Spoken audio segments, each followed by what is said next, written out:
run for just a little bit before we jump right into trial proper.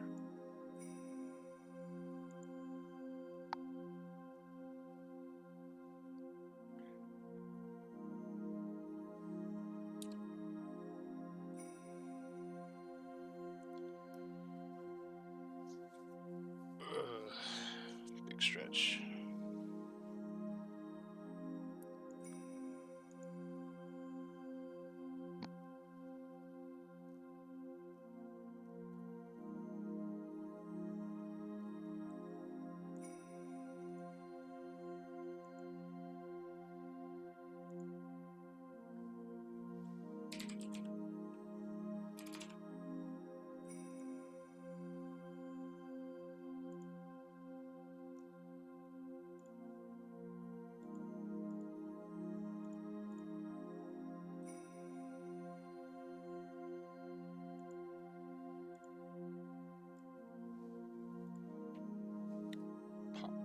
Dashboard. Mr. Stars, man, what's going on?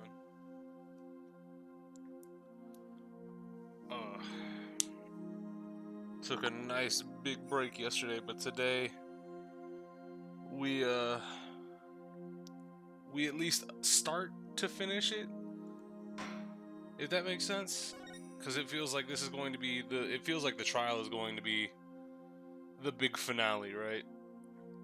Just because they've like built up everything to this point, I don't see us going to another investigation phase. It feels like this is going to be the end of it. So, what's up, Nostalgia, Ben, SNR? Let's go ahead and get it started. Exalted, what's up? Alright. Ultra Bub, what's going on? May 19th, 8:58. Oh, this one's pretty early, too.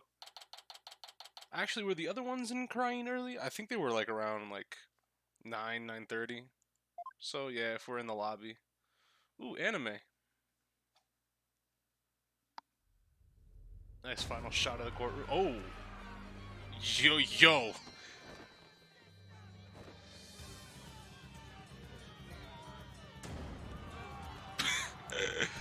No trial, fuck it. Unless you got these niggas to clear out mad fast. May 19th, 9:28 a.m. High Court of Crying Accused Lobby. Jesus Christ. Like, the judge was just chilling in there. And these niggas just want to run up into the courtroom. That's crazy. Like, don't get mad at me. I'm just doing my job. This is my job. Like, y'all can run up on the queen. Y'all can run up on the police. I didn't put that man there. I had no idea he was in there. Y'all want to free Dirk? Don't yell at me. It's complete chaos outside. Let's just say the Defiant Dragon supporters demonstrating for Dirk's freedom have taken a very special interest in the outcome of today's trial. And look about ready to string us up if we lose. Trials here are pretty much like the ones back home, but with one major difference. The divination seance. The victim's final memories will become a matter for deliberation. I've heard about that, but they haven't stopped you from winning your cases here in Karain. What's going on, Solaris? True, but it wasn't easy.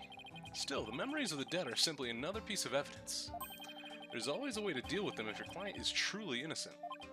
Well, I know Dirk is innocent, but, well, I mean, can't really say that, Apollo, because you kind of walked in on him with a whole knife in his hand. You can't really say you know he's innocent. You could say, I believe Dirk is innocent. Yeah. We talked about the big secret, which I'm almost like putting my chips on. Rafa is his secret daughter, right? It only makes sense, given the fact that the picture that we got of Queen Amara holding that baby doesn't make too much sense. It doesn't make sense for this to be Nayuta, because this happens directly after her alleged assassination. This book being here makes sense, right? Obviously, this has to be after her alleged assassination, but this can't be Nayuta because Nayuta was 2 at the time. So either that's a tiny-ass 2-year-old, or this is way after her alleged assassination. After their secret rendezvous. So that has to be Rafa. So that's what I think that secret is. A truth that is difficult to accept. That sounds about right. Dick, what is that secret you're keeping? Hey, AJ. Hey, Dots. Here you go, just like I promised. Founder's orb added to the court record, so we got it back. Thanks, Dots. Wait, weren't you arrested by the police yesterday? Yep, and I spent the night in the slammer. I had a fine meal, a shower, and even a bed. What more could I ask for? That actually sounds way better than where we're staying. Just remember, AJ, Dirk's found guilty today. We'll all probably be found guilty under the Defense Culpability Act, too. Yeah, now you just said something to that effect. That witch Garan wants to take advantage of today to crush our revolution once and for all. The fate of the revolution and every Kuranese person rests on this trial. We're counting on you, AJ. We'll be fine. We're going to win this one. You'll see. The trial will begin shortly, Apollo. Let's make our way to the courtroom. Right.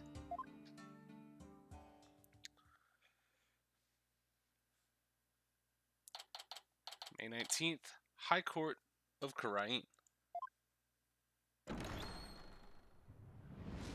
Court is now in session. All rise. What's up, by the way, Juice and King? Let the trial of Dirk Sadmati begin. The defense is ready, Your Honor. The prosecution is ready, Your Majesty. So let's really come down to this. But don't expect me to hold anything back, Nayuda. This trial will examine both the murder of Justice Minister Inga Karkul Karain and the assassination of the former Queen Amara Sigatar Karain. First, I believe we should address the murder of Minister Inga. Would that be acceptable, Prosecutor Sadmati? Just speak, loser. God damn it. Prosecutor Sadmati. He's in prayer. Yes, of course. Please proceed. What's with him? How very unlike you, Prosecutor. Is your mind elsewhere this day?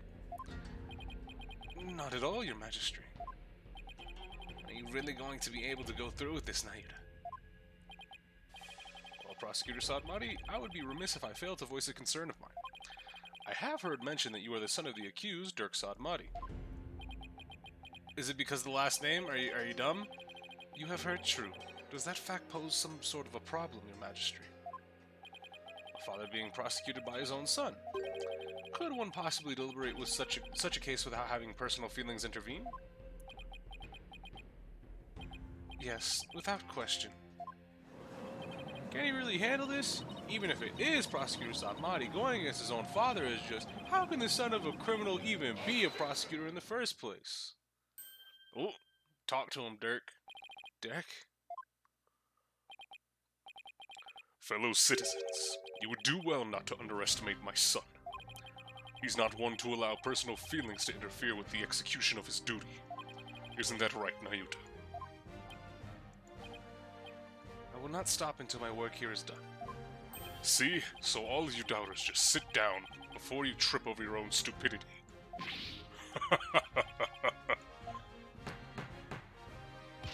The accused will not take the stand without first being summoned. In any case, Prosecutor Sadmati has no issue with this arrangement. Then let us commence the deliberations. Objection. Who the fuck? Was that Queen Garan? Had to be, yeah.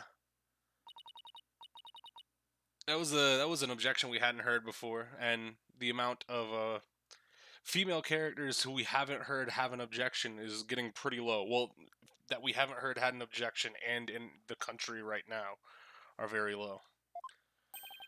Your Eminence. Your Eminence, what brings you here? Oh. On the bench. Your Majesty? It would appear that Prosecutor Sadmati does indeed have some reservations. No, that's not true. Did you truly believe you could deceive me, Ayuda Sadmati. One should hold no reservations if one is to stand on these hallowed halls of justice. Accidentally clicked a little bit too fast. No, it is clear we cannot leave this matter to you. Hallowed funerary grounds. Funerary grounds. Okay. Jesus. So you're gonna be applying pressure over there. My gun, Chris, feels bad. Hey, bro. I don't know what you want from me. I can't give you that gun back. That's all on you. That's between you and the chat, Juve, to be honest. You gotta take it up with others in the chat. Or yourself. We shall handle the prosecution of the enemy of the Crown Dirk Sadmati personally. But remain by our side and bear witness to how a true prosecutor enforces the law. Excuse me. Is the Queen going to prosecute the case? Is that, kosher? There is no need for concern. Before we were crowned Queen, we served as a prosecutor. Really? As a foreigner, your ignorance can be excused, but know this. The prosecutor in charge of the Queen Amara assassination case 23 years ago was the Queen, of course. Was none other than Her Eminence, Queen Garan Sigatar Karayin.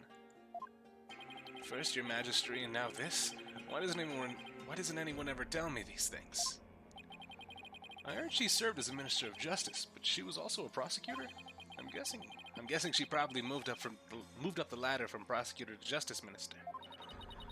We prosecuted that case 23 years ago, but no verdict was ever rendered. We had won guilty verdicts in every case until then, for no lawyer could stand up to us. Oh, so it's another case of opposing prosecutor is a hot shit, never lost once, but now we have to do it to him. And who else would Apollo Justice? I am at a loss for words. To think I would once more bear witness to Her Eminence at work in the Hall of Justice. Our first trial in 23 years. No quarter shall be given to criminals. We shall prosecute them with all of our might. Uh-oh. Yeah, move. Ooh!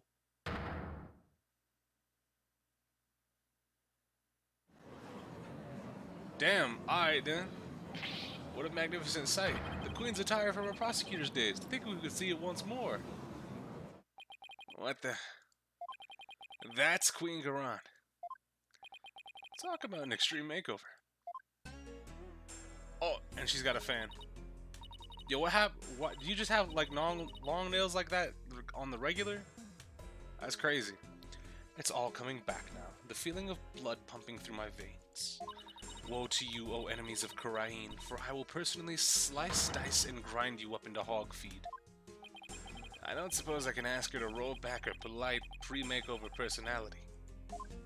Queen did it, yeah. Know this, lawyer. Yes? Now that I stand as prosecutor, consider your defense's bench a headsman's scaffold. If you wish to leave it any last words, I advise you to start thinking of them now. While you still have a head with which to think, that is. Apparently, you don't know who we are. That's Apollo Justice, and right to his left is Phoenix Wright. Hold on, right to his left is Wright? Hold on. Now it is time for the divination seance. Rafa, come forth.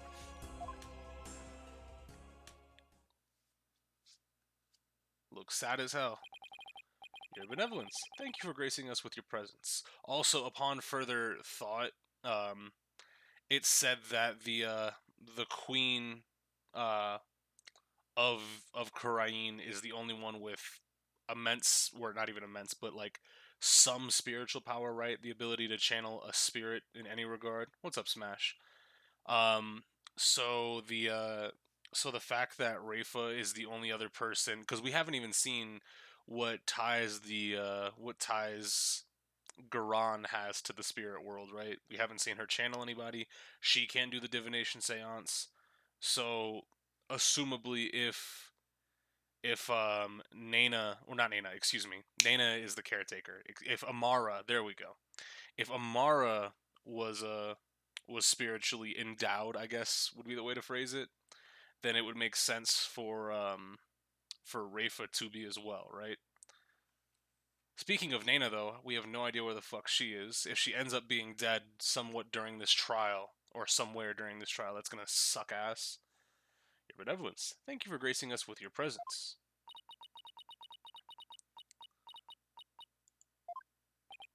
Your benevolence? I understand it may be difficult for you, but may we proceed with the divination seance? Yes, let us proceed. Forgive me for asking, but are you feeling physically unwell?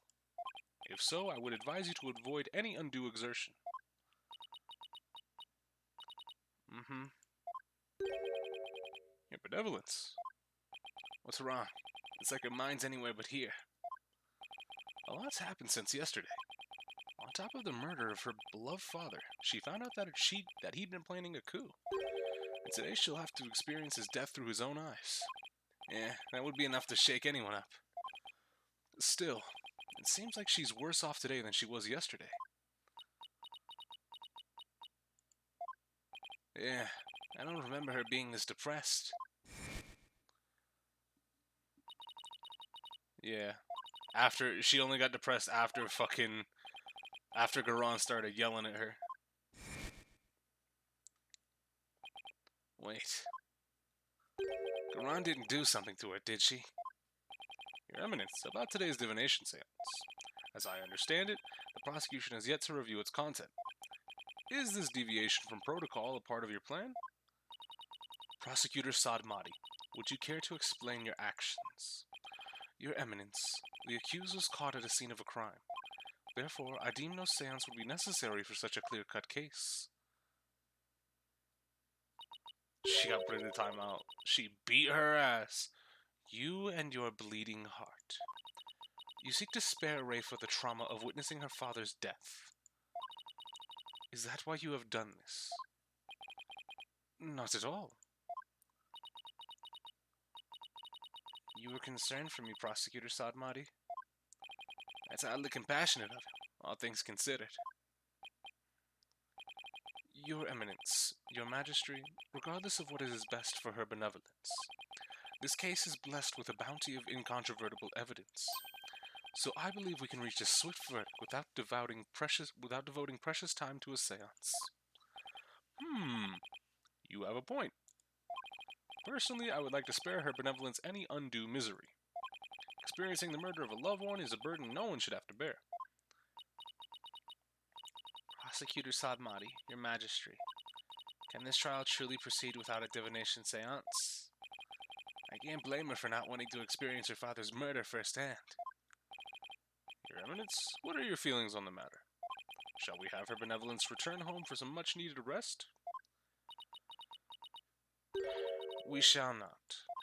You fools spoil her with your feckless words of compassion. Well, I guess that's the bad part about having the queen on the prosecutor's bench. Is it okay to do this? Yes/no, or I want this to happen, so it's going to happen. Listen well, Rafa. You have spoken time and time again about how grown-up you are now.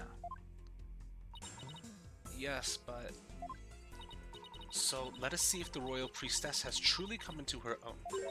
Are you prepared to fulfill your duty and perform the divination seance as you should?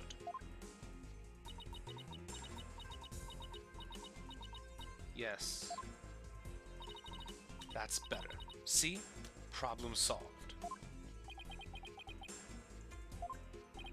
Go on, Rafa. Is this really a good idea? I guess we'll see. Very well. Let us begin. The divination seance. Nana, my robe. She's not gonna pop out. Oh. Looks like Nana's still missing. It's been a whole day already. Barbed head.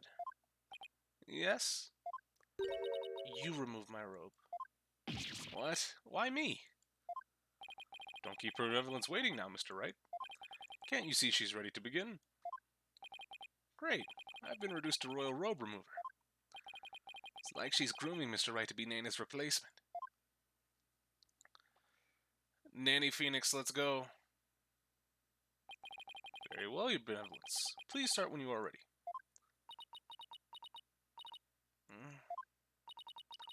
Come, Rafa. You know what must be done. There is no turning back now. She got a whole lot of rings on. I know. The final memories of the deceased. It should be interesting.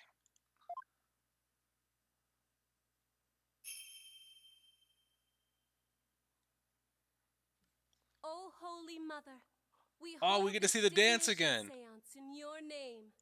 Let the eyes of everyone here be clear, and our ears be unstopped. Holy shit! I didn't think we were gonna see it again. You know, after Case 4 and the beginning of Episode 5.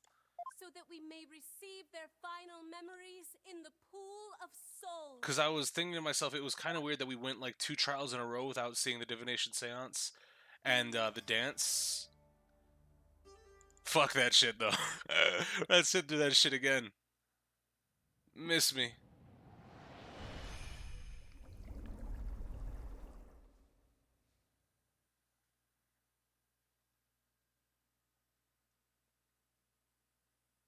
Alright, here we go. Oh, it's bad.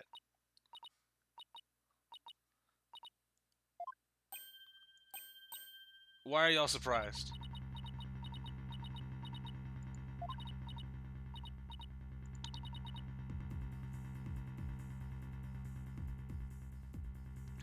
What'd you expect? Your benevolence. What's wrong?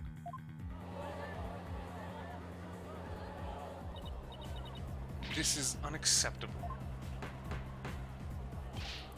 Bailiff, take her benevolence to the first aid station at once. This is not good.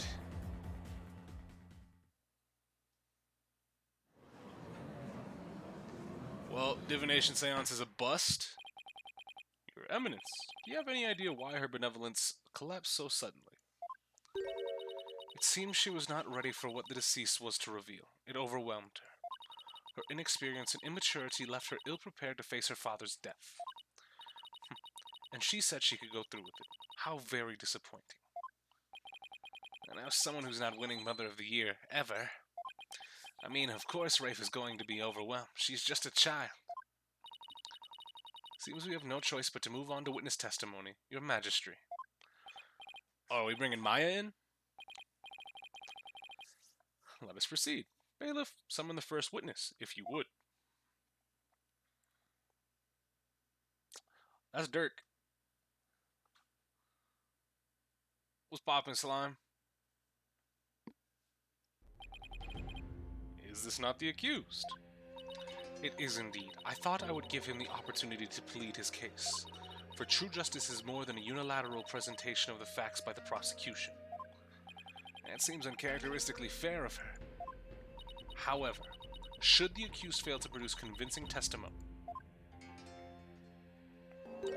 he, along with his cabal of traitorous lawyers, shall immediately be found guilty, and their heads will roll from their shoulders. What? I should have known there was a catch. Your court, your rules. Same as it always was, I see, Garon. Now then, Mr. Dirk Sadmati, if you could enlighten us as to what happened. Well, I would. If I could. Yeah, Dirk doesn't fucking remember. Is that a Spanx battle she's holding? I thought it was a fan that she's just beating into the side of, or she's beating the side of into the palm of her hand. Dirk explains himself. I was struck by a sudden dizziness the moment I entered the tomb.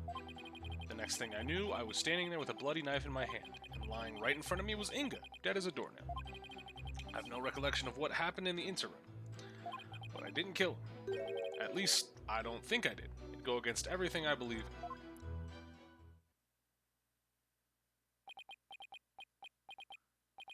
That didn't explain squat. For the record, let it be known that the accused fingerprints were all over the murder weapon, and since he was caught in the act, there was no chance for a third party to tamper with it. What's going on in Rage? Well, that certainly seems to point the finger at you, Mr. Sadmati. Even as a lawyer, I have to agree with you there, Your Majesty. Seriously, Dirk, this is no laughing matter. This is exactly what Garan wanted. To have Dirk try to plead his case, only to fail miserably. How low can she go? Prosecutor, behold this most unpleasant of spectacles, and let it be etched into your soul. See how instead of accepting the inevitable, those fish-brained lawyers flounder and flop themselves straight to the oh, had to bring up that word, huh? Ain't nobody despairing shit around here. Yes, Your Eminence. Show me the way. Now then, will the defense please begin their cross-examination? Well...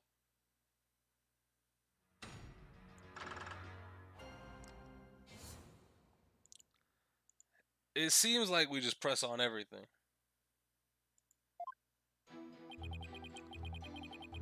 Alright, struck by a sudden dizziness the moment you entered the tomb. You were struck by a sudden dizziness. Was it because of his illness? Is that something that has ever happened to you before? Can't say that it has. Maybe age is catching up with me. I'm no spring chicken after all. That's not the issue here. A most cunning excuse. One befitting an insidious insurgent. Oh? A killer who does not recall his crime. How very convenient. Next I imagine you will plead insanity. You aim to seek a lesser sentence through excuses and subterfuge, do you not? Yeah, Dirk's objection is sick. Don't make me laugh, your malevolence. Ooh, malevolence. Got him. How dare you? I'm merely stating my innocence. I have no intention of offering excuses. It's your baseless speculation I would decry as foolish. You deceitful witch. Got him. Is it your wish that I should claim your head right now in this very hall? Well, I would certainly speed things along.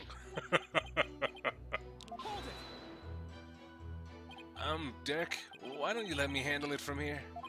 And if there's anything you need to say, you can say it through me, okay? Anything to stop you from needling the queen. Next time you have an objection, you better have some proof to go along with it, Dirk. The accused will continue with what he does recall of the crime. Next thing you knew, you were standing there with a bloody knife in your hand. Do you recall anyone putting the knife in your hand, Dirk? Wish I could say that I did, but I don't remember a thing from before I came to. You think there might have been a third party in the tomb, son? Yeah, because if you didn't do it, then the real killer must have been in there with you. Garan's objection sounds nice, too. You called, Your Eminence. Does she go anywhere without those goons? Was there a third party in the tomb when you were securing it? No, Your Eminence. We searched high and low, but found no one of the sort. And there you have it. Oh, right. They did search the place. Furthermore, my guards had the entire tomb surrounded, so there was no way for anyone to escape. That's right. No one got in or out without our knowledge. Her Eminence's on-site directives were absolutely flawless.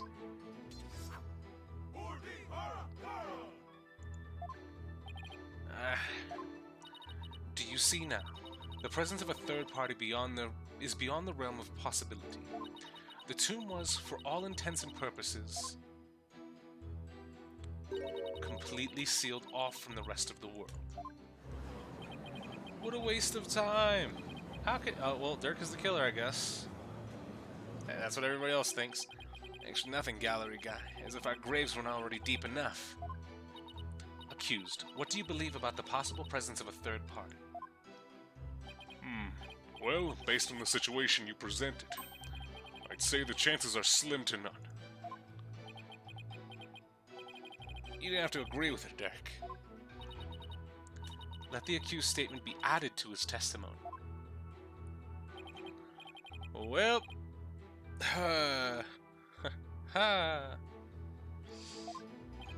It's like the more we press, the thinner our case gets. Well, let's keep pressing. Maybe we'll work out the wrinkles in it, too. possibility of a third party being there in the tomb is probably non-existent. Hold it! We can't prove you're innocent without at least the possibility that a third party was there. Find the possible in the impossible, son. That's just what lawyers got to do sometime. Isn't that right, Wright? Who, me? Yeah. You could say that. I've seen more than my fair share of trials like that. They start with no viable evidence, useful testimony, or any hope of winning. But through cold sweat, desperation, and a little luck, I always manage to pull them off. Right. I can see we are kindred spirits, you and I. Geez, taking cases like that must shave years off your life. If that were true, I'd be long dead. Find the possible in the impossible. Can I prove that it was at least possible that there was a third party there? Dirk, what did you see at the scene of the crime? Let's see. I came to... Lying right in front of me was Inga, dead as a doornail. Hold it! You stated that he was as dead as a doornail. How can you be so sure? It's pretty easy to spot the difference between a soulless man and the soulless shell of a man. His complexion and the amount of blood at the scene made it obvious which it was. Watch your words, or you shall join Minister Inga much sooner than expected. You can bow your head before him and seek his forgiveness there in the Twilight Realm. If you still have a head to bow, that is. You bloodthirsty spider. What happened to you? There was still a little love in your heart 23 years ago. You even used to think of me as a brother. It seems you truly have a death wish. Is that really all you've got? Dirk, I'm begging you, enough of the lip. Just deliver your testimony, please. Alright, alright. I'll try, but I can't promise anything. I have no recollection of what happened in the interim. Okay, well, Hold it! we need to press everything, brother. A day's passed since the murder. Haven't you remembered anything in that time? My memory is a complete blank. It's as if that part of my brain has been scooped right out. How very convenient. But even if you've no memory of the event, your guilt is without question.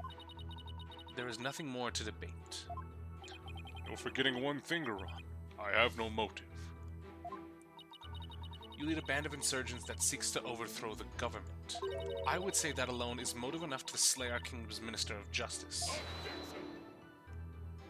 I've declared countless times that I lead a bloodless revolution. I forbid violence and murder, even if some younger members may have a thirst for blood. A bloodless revolution? You wouldn't really have a motive in that case. Is that an important statement? Yeah, it is. Fuck yeah, it is. That was an important statement. I'd like my client to add it to his testimony.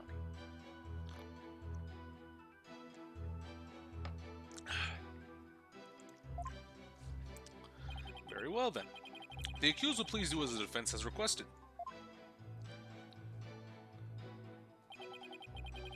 This is a long-ass testimony. I don't have a motive for killing Inga. After all, me and my ilk seek a bloodless revolution. Hold it! A bloodless revolution? Could you be more specific? I'm talking about dragging this pompous prosecutor here off her bloody throne. So go ahead, Garon, act high and mighty act all high and mighty now, because it's the last chance you'll get. You still speak of rebellion despite the charges against you. You truly are a fool. I will prove your guilt soon enough and display your head for all of Karain to see. People will forever speak of you, not as a revolutionary, but as the terrorist you are. You're mistaken, your maleficence. It will be you the people will speak of, as the tyrant who was overthrown by her own people. I wonder if you will still be spewing such nonsense before the headsman's axe. I'm afraid I'll still be like this in the afterlife, Despot. I know that self-restraint is as foreign as apple pie to Dirk, but I'd really rather go home than to the Twilight Realm after this. Alright, but I didn't kill him, at least I don't think I did, to go against everything I believe in. Hold it! You state that you didn't kill him more definitively. How can I, when I have no memory of what happened? Well, can you at least state whether or not you are a murderer? That I can do.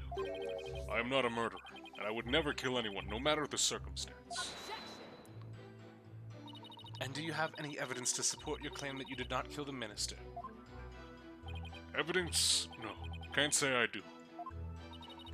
In that case, you will strike the statement I didn't kill him from your testimony. Wait, you can't just discard testimony like that. I mean, I'm the one cross-examining the defendant and all. Hold your prattling tongue, foreign devil. I am the queen of this kingdom. Oh, she's got the law book right there. Mosgus niggas. And the queen is the law. As such, I need not follow laws that are in place. I can make them and break them at will.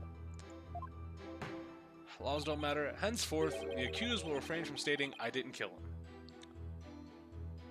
So did we just lose that last statement?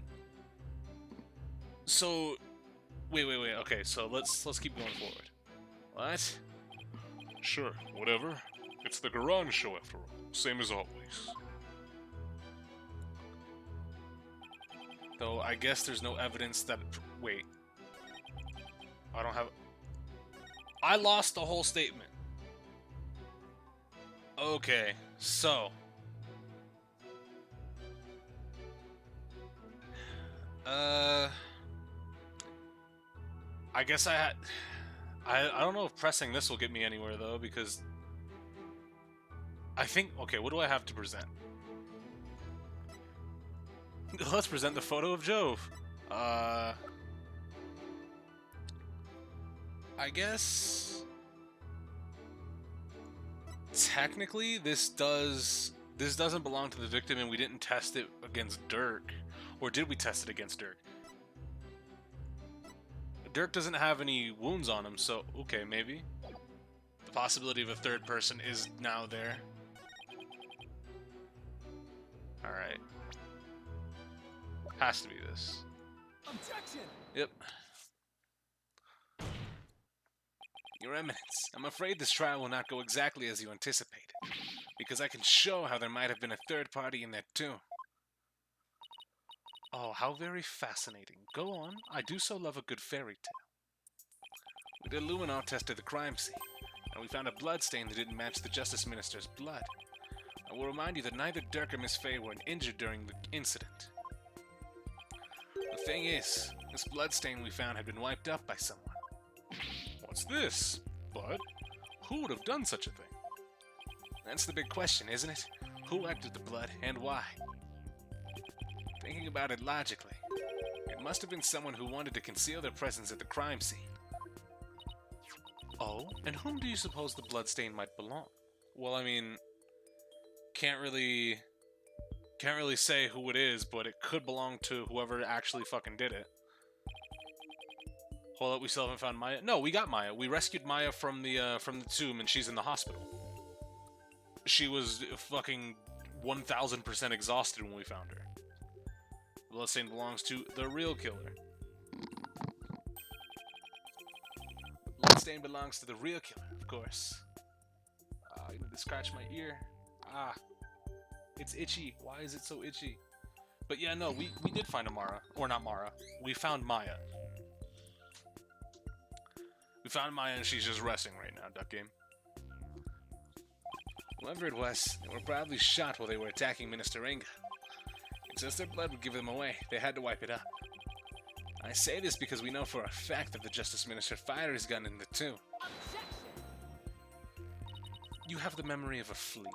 There was nowhere for anyone to hide. This too is a known fact. Objection!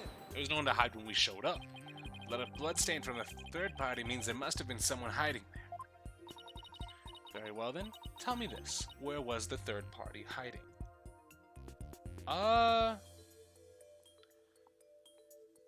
You guys didn't search the sarcophagus? Question mark. Oh, the crime scene was thoroughly searched after it was discovered. So there was a hiding. If there was a hiding place, it had to be somewhere no one would dare look. Somewhere no one would dare look. Let's have your answer, defense. Has to be the sarcophagus. Yeah, because if the royal guard isn't hip to the whole Amara isn't dead thing, then definitely could have hid inside the sarcophagus, especially if it was locked. Take that! There's one place no one would search, not even the Queen's royal guard, and that would be inside Queen Amara's sarcophagus. Even now, it's locked up tight. No one would find you if you hid in there. I'm told that it's temperature controlled to preserve the mummy within, but if someone dressed warmly enough, they could withstand the cold for a short time. This is sacrilege. Surely the perpetrator of such a foul deed would be cursed. But that's just it. The killer knew everyone would be too scared to open the sarcophagus. True, the guards were so scared of being cursed, they wouldn't even touch it. And when the coast was clear, the killer made a quick escape from within their frigid confines. Well now, that does sound like a plausible method of evading capture. Well, we're assuming it was temperature controlled because we were told it was temperature controlled because there was a mummy in there. There wasn't actually a mummy in there, so was it actually temperature controlled? That's a good question. The defense requests a DNA test on the bloodstain. And then we'll see just who the real killer is. Such insolence. Bow your head and kneel, lawyer. So your head may be parted from your shoulders. Huh? But the trial's not even over.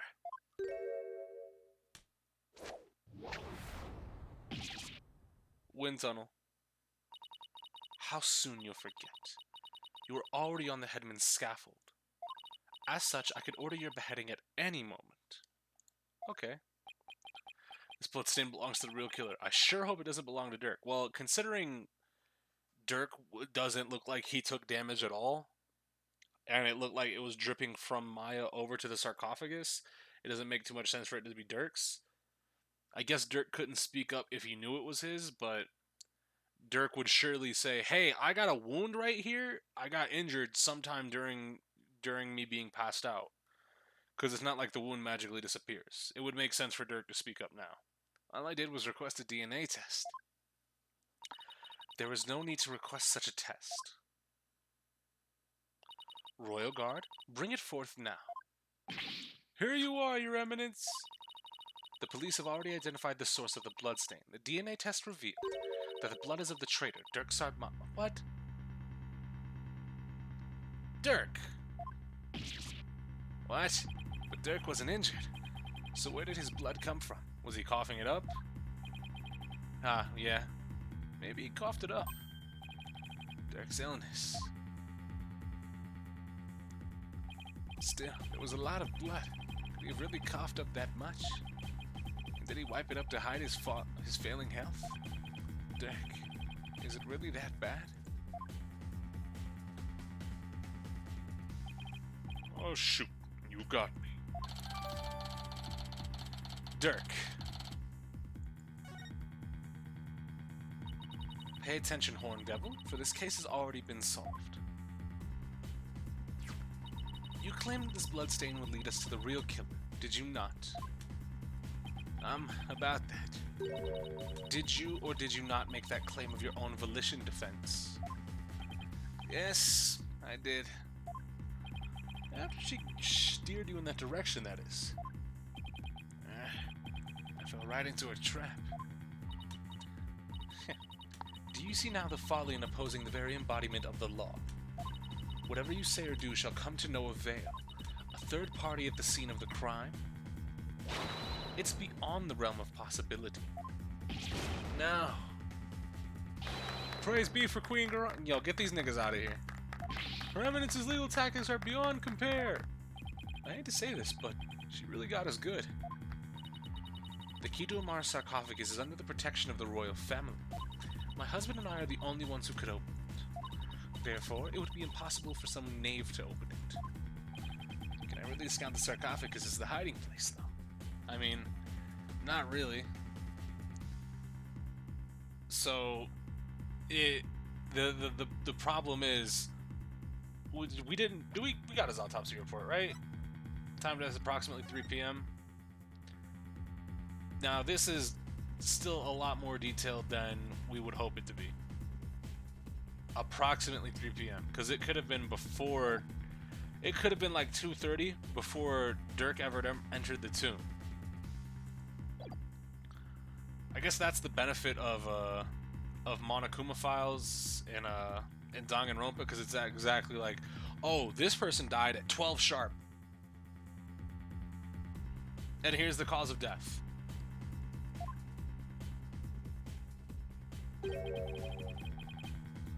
What if the real killer is still in there?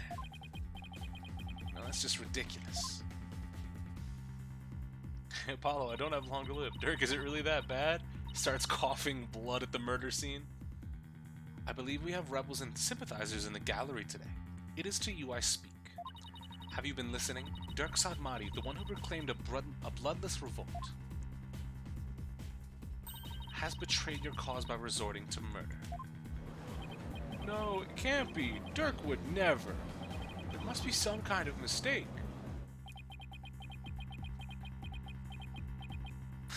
They're just sitting there. Maybe I did do it. Maybe it was me. The Defiant Dragons and their sympathizers are starting to have doubts. So this is why Garan allowed us to cross-examine Dirk.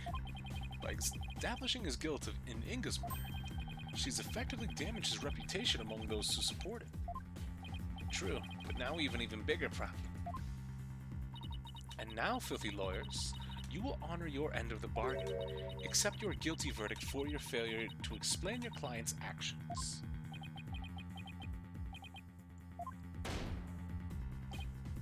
Huh? Now, I shall pass judgment upon the criminal Dirk Sadmati. What's this? You shall pass judgment? But your eminence, is that not my role? Hold your tongue.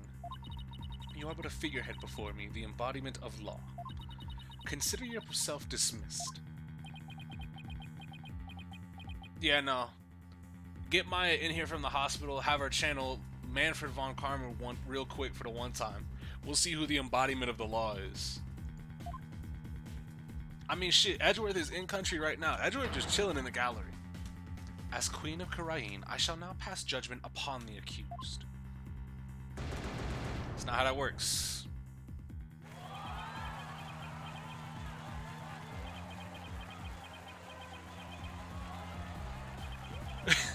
Even Nurk's like, bitch.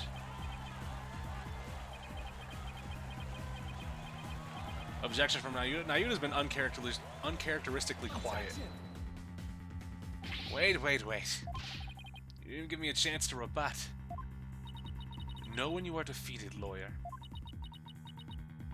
But just this once, I'm willing to show you the depths of my compassion. Tell me why I should allow these proceedings to continue.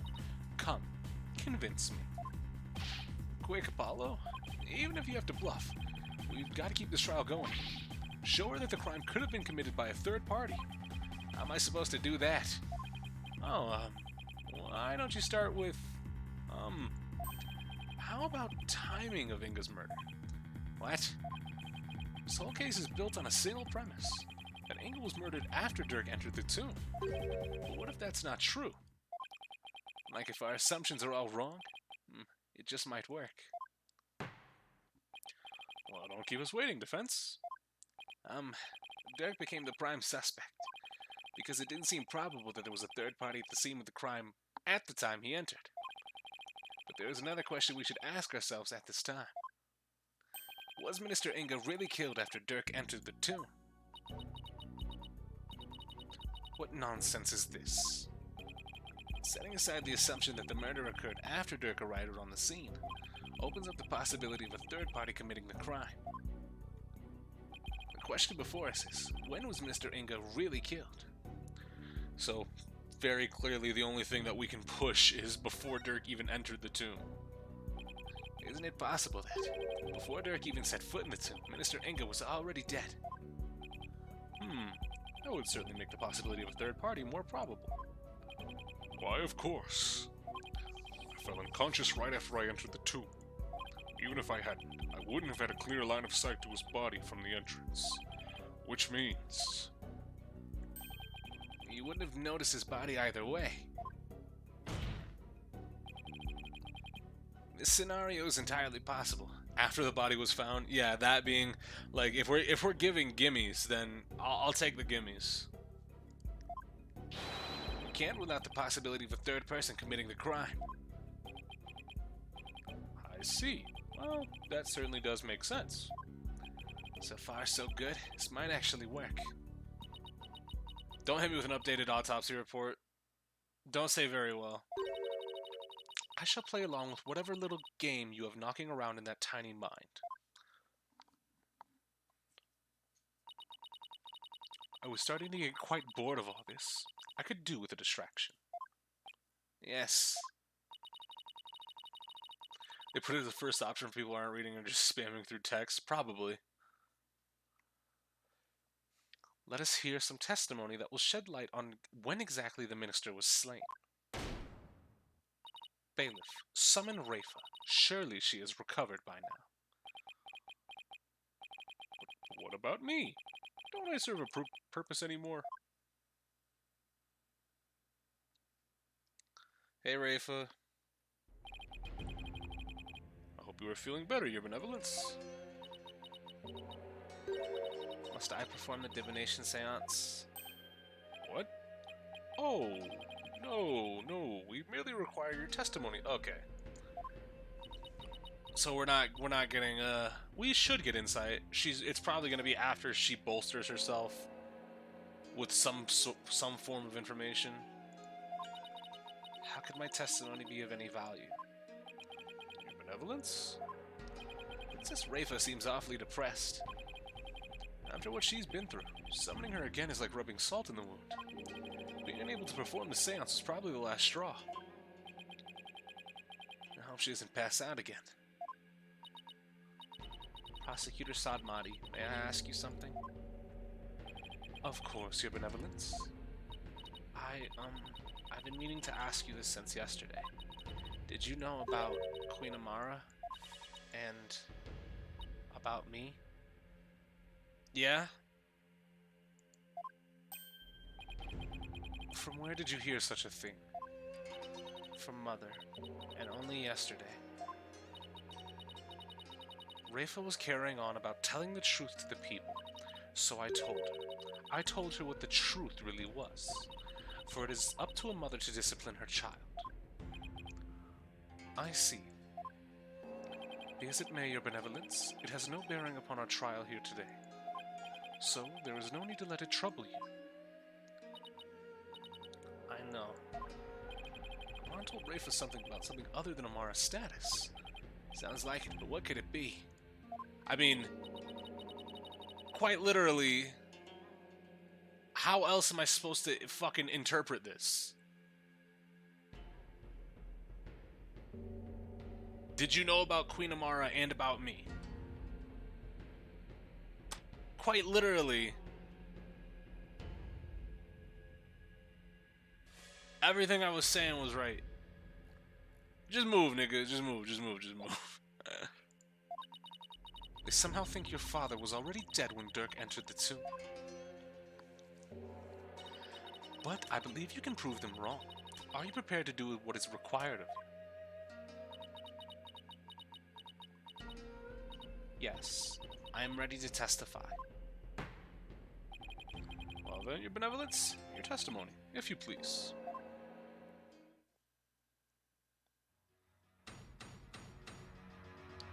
Witness testimony. What Rafa witnessed. On the day of the murder, I was gazing upon the courtyard from my second-floor veranda. Around 2:30 p.m., I saw my father heading for Amar's tomb. So out of his private quarter, yeah, and over to the tomb. Then at about 2:45, I saw Barb heading company enter the courtyard. I saw no one go in or out of the tomb after my father entered at about 2:30. So that means that somebody could have been in there well before 2:30, right? It only makes sense. Your second floor veranda. Yep. Oh, she must be talking about that house facing Angus' private residence. I mean, what else could she be talking about, Apollo? So that's the location from which you saw your father. At about 2:30 p.m. Yes, and shortly after that, you people arrived at the royal residence. So, after the minister entered Amar's tomb at around 2:30, no one went in or out of there until the murder was discovered. The tomb is closed to outsiders, so no one could have snuck in before the murder. That's not true. We do have do we have that statement from Albie? Yeah. Cuz he could have came in here or people could have snuck in at around 2.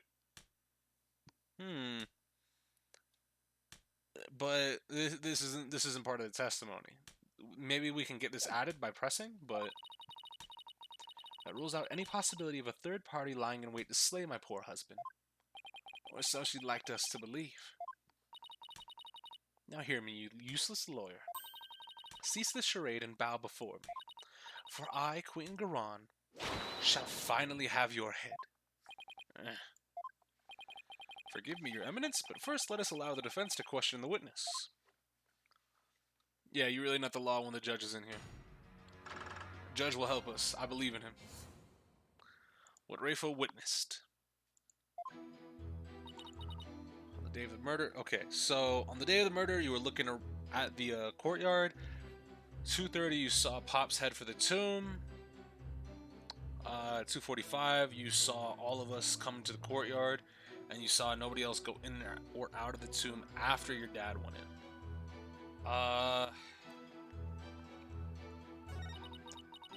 Was he like in a hurry towards the tomb? Was he fucking briskly walking? Did your father seem different or troubled in any way? Let me think. Oh, there was one unusual thing. There was? Yes, a shriek emanated from within my father's quarters. After which I witnessed him bolt outside, his countenance drained of its usual color. He screamed and was looking pale. What do you suppose happened? I know not. Perhaps he had had a bad dream.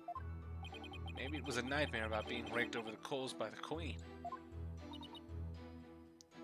Good try, Apollo. It seems our young lawyer here wishes to hasten his journey to the Twilight Realm. Sorry, that was rude of me. Does the defense believe the witness's last statement to be important? That he screamed? Yes. I believe it is. I would like the witness to add it to her testimony. Glad they didn't make me choose any dialogue option there because it should have been yes or fuck yes. My father let out a scream and came dashing out of his room, his face pale. Okay, so press on that. And why do you think he screamed? Was he surprised by someone who didn't belong there? Did anyone else come out? I didn't see anyone else, just my father. That last statement was seriously lacking in conviction. Should I press her on this? Be nice and leave it? I'll press that shit harshly.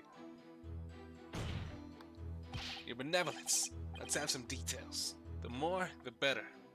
I specialize in details. Details, you say? Yes. For example, are you sure you didn't see anyone in the royal residence before 2:30?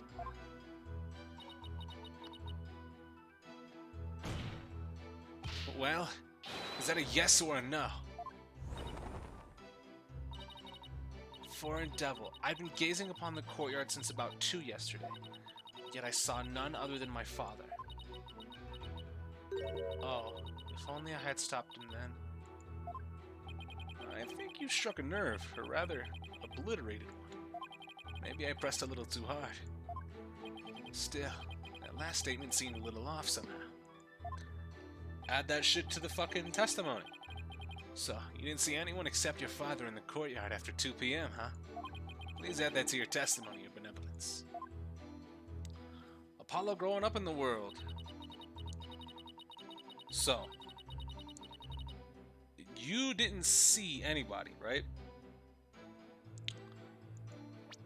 However, there should have been one person and one dog you saw there. Objection! Your benevolence. You're covering from someone, aren't you? Huh? I don't know what you're talking about. Sorry, Rafa, but you're not gonna like this. Well, the thing is, I have a statement here that you might find interesting. It's from a witness who claims that around 2 p.m. his dog got loose and ran into the palace courtyard. That's when the little fellow stole this hat from someone. That's Nana's. I mean, nothing, never mind. Yeah, you kind of gave it away there.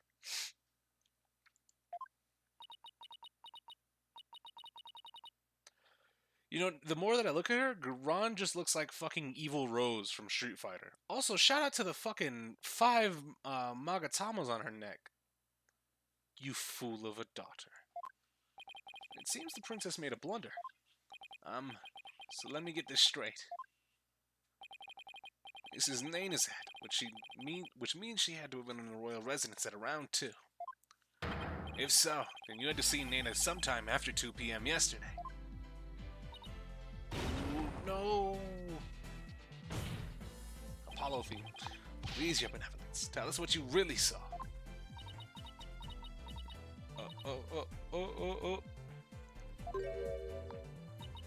It is as you say, Hornhead.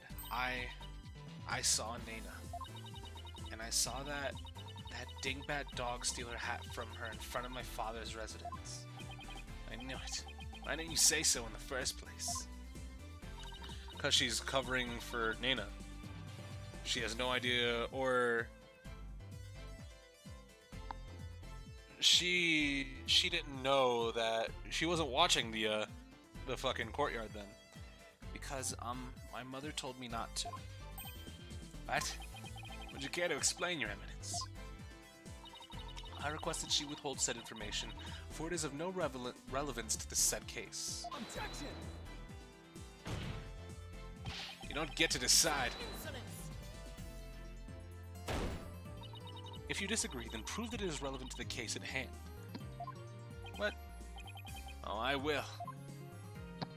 Your benevolence, please tell us everything you witnessed when you saw Nana.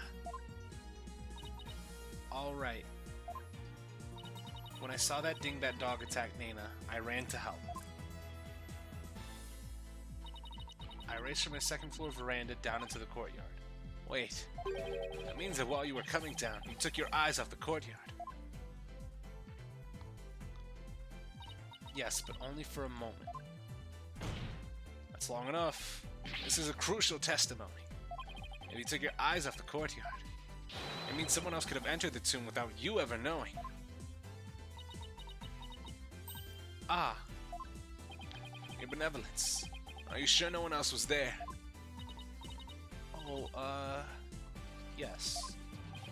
She's hiding something again. What about Nana? Were you able to get her help? Were you able to help her, rather? When I got down to the courtyard, Nana was... she was gone. Gone? Yes, and I never saw her again after that. Any idea what happened? That dingbat dog must have... Okay, Shadu didn't eat Nana. Come on, dog. Shadu... he just likes frilly things, man. I seriously doubt that. How could Nana simply disappear while Rafa wasn't looking? Cross-examine the dog. Rafa must know something. The only question is what?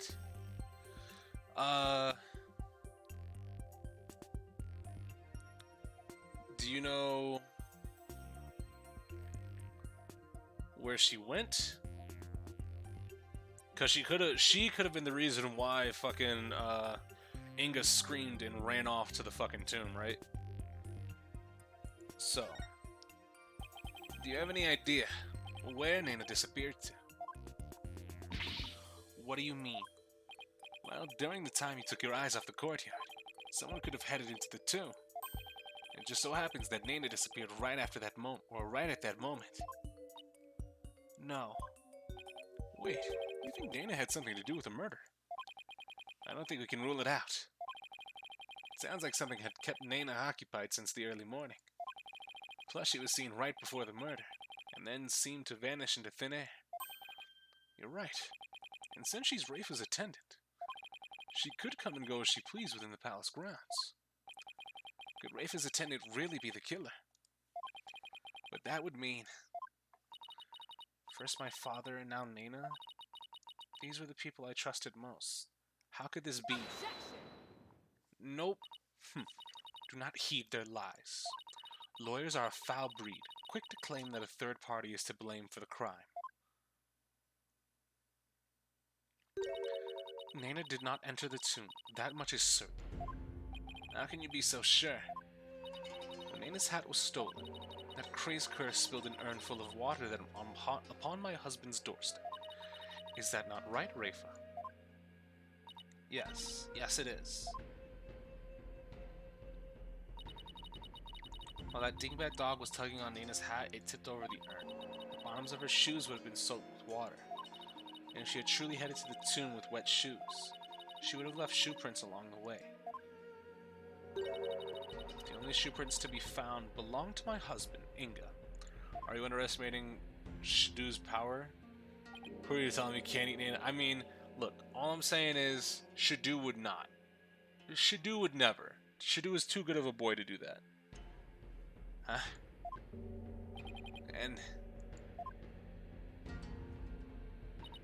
That's right. Nana never did go into the tomb that day. Instead, she entered my husband's private quarters. How do you know? It's quite simple. Where else could she go, Apollo? Shoe prints were discovered in Inga's private quarters. Shoe prints that belonged to Nana. That's right. Edgeworth and I did see some shoe prints in there.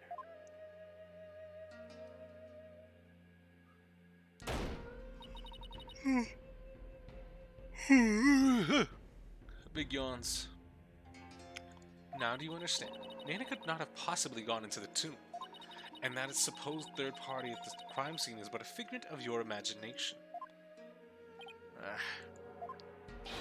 Another glorious deduction! All hail the genius that is her eminence, Queen Garan! Bow down before her glory, witless lawyer! Can you simps leave the courtroom? Could those guys fanboy any harder? Is it really true? Did Nana not go into the tomb? Excuse me, but... Mr. Wright? Your benevolence. What time was it when that dog attacked Nana? I believe it was about 2:15 p.m. I see. Apollo, if Nana entered Inga's private quarters around 2:15, and Inga came racing out around 2:30, pale-faced and screaming then... Ah, I know what you're getting at. Yes, that might explain his scream.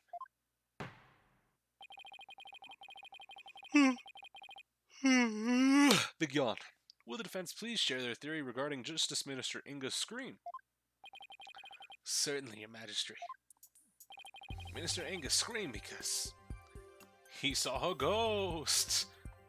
Just because she was old doesn't make her a ghost, Apollo. God damn it. But yeah, no, he was attacked. Maybe he was attacked by Nana. This would make the Justice Minister's private quarters the real scene of the crime. Does your idiocy know no bounds? The minister's body was found in the tomb. Or are you suggesting that the body was moved? Do I think the minister was moved from his private quarters? I think the possibility does not exist. He could have just ran there. I'd say there's no way that the body was moved.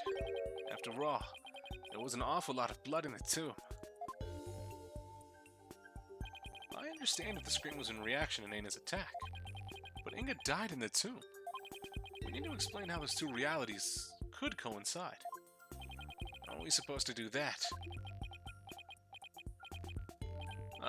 Maybe. Also, I need to look at the crime scene photo again because It doesn't look like there's a lot. Like, there's definitely some blood here, but there's not a lot of blood. Like, definitely not enough blood for sanguination. That's a little bit weird. Maybe where he was stabbed and where he died were two completely different locations. What do you mean? It's just, let's look at this as simply as possible. If the minister's body wasn't moved, he might have been stabbed by Nana in his private quarters, but then died in the tomb. Hmm? I see. On the one hand, that seems plausible, but on the other, it seems decidedly implausible. Prosecutor Sadmati, what is that fool babbling on about now? Is this a riddle from one of those fortune cookies Americans seem so fond of? Perhaps, but I believe he himself does not know what he means to say. In all likelihood, it was a poor attempt to confuse us. We should simply ignore him. Objection! Are you guys fucking serious? I wasn't finished yet, so hold off on the analysis, would you? The autopsy report never stated that the minister's death was instantaneous, so he could have conceivably moved from one place to another after being stabbed. Oh my, are you suggesting he ran all the way to the tomb with a knife sticking out of his back? Well, yes, that's the gist of it. In short, Mr. Inga saw Nana with a knife, let out a scream, and when he turned his back to her to flee. Right, and that's when he was stabbed from behind. Well, your majesty, does my theory hold water? Well, I mean, how dare you bore me like this? Huh? You are a humorless moron spewing an endless stream of unamusing drivel. I wasn't trying to be funny, Your Eminence. Prosecutor, enlighten this ignorant clown in lawyer's clothing. I like how Athena's been phased out. Well, no, she got told, hey, you can watch from the gallery. You're not getting involved with the DC Act here. He just said, he was like, you're the youngest. You got to carry the throne if Apollo and I happen to fall here. If the two carries go down, you need to keep the firm up. Your Eminence. Ha.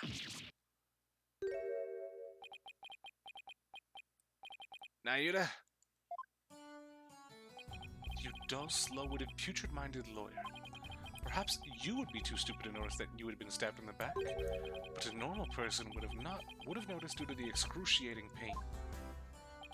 Now hold on. Allow me to teach you the meaning of pain.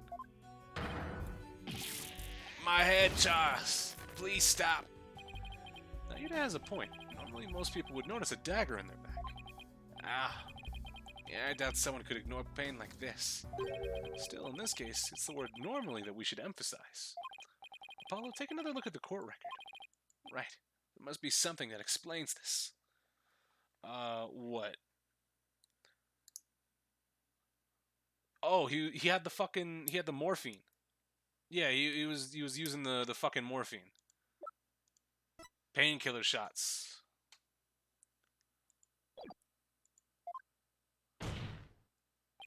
There's a reason Inga didn't feel any pain. The defense will submit evidence proving just that. What jutsu he about to use? The squeeze? Rosary squeeze jutsu? Very well. Please present your evidence. Why didn't Justice Minister Inga notice that he had been stabbed? That boy was off the dope. Ah, those are my father's painkiller shots. Whoops. Move the window. That's some good pain medicine to ignore getting stabbed. Hey, man. Cocaine's a hell of a drug. The defense will explain the significance of this evidence. Minister Inga suffered from terrible back pain, so he often injected himself with these. We're told that one shot in the back would make all of his pain go away. With this, it's easy to explain what happened. Don't tell me you didn't know about these, Your Eminence. You can't mean. Minister Inga was stabbed in the back, close to where he usually injected the painkiller. Therefore, I mean, Yeah, morphine is pretty damn strong, but like you would still notice something, right? You would still check your back, I would assume. Like if you would still feel like pressure, right? You would still feel the prick, you just wouldn't feel the sensation of pain. You would still feel like a dagger is in your back, right? At least I would think. Therefore, it's entirely possible that he hadn't noticed that he'd been stabbed. Should have just went back to the Apollo theme. Feel like pure shit just went overtaken back.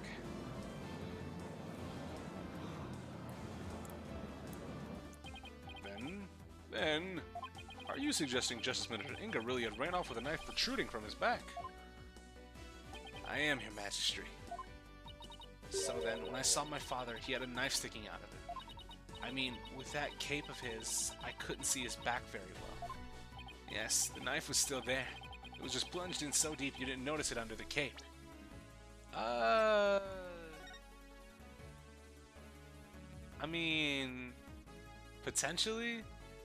If this photo showed the knife in his back through the cape, then yeah. But I mean, from where that blood stain starts, it's kind of hard to tell exactly where it began, right? Therefore, when you saw your father, he was already dead. Murdered by Nena in his private quarters. Got him.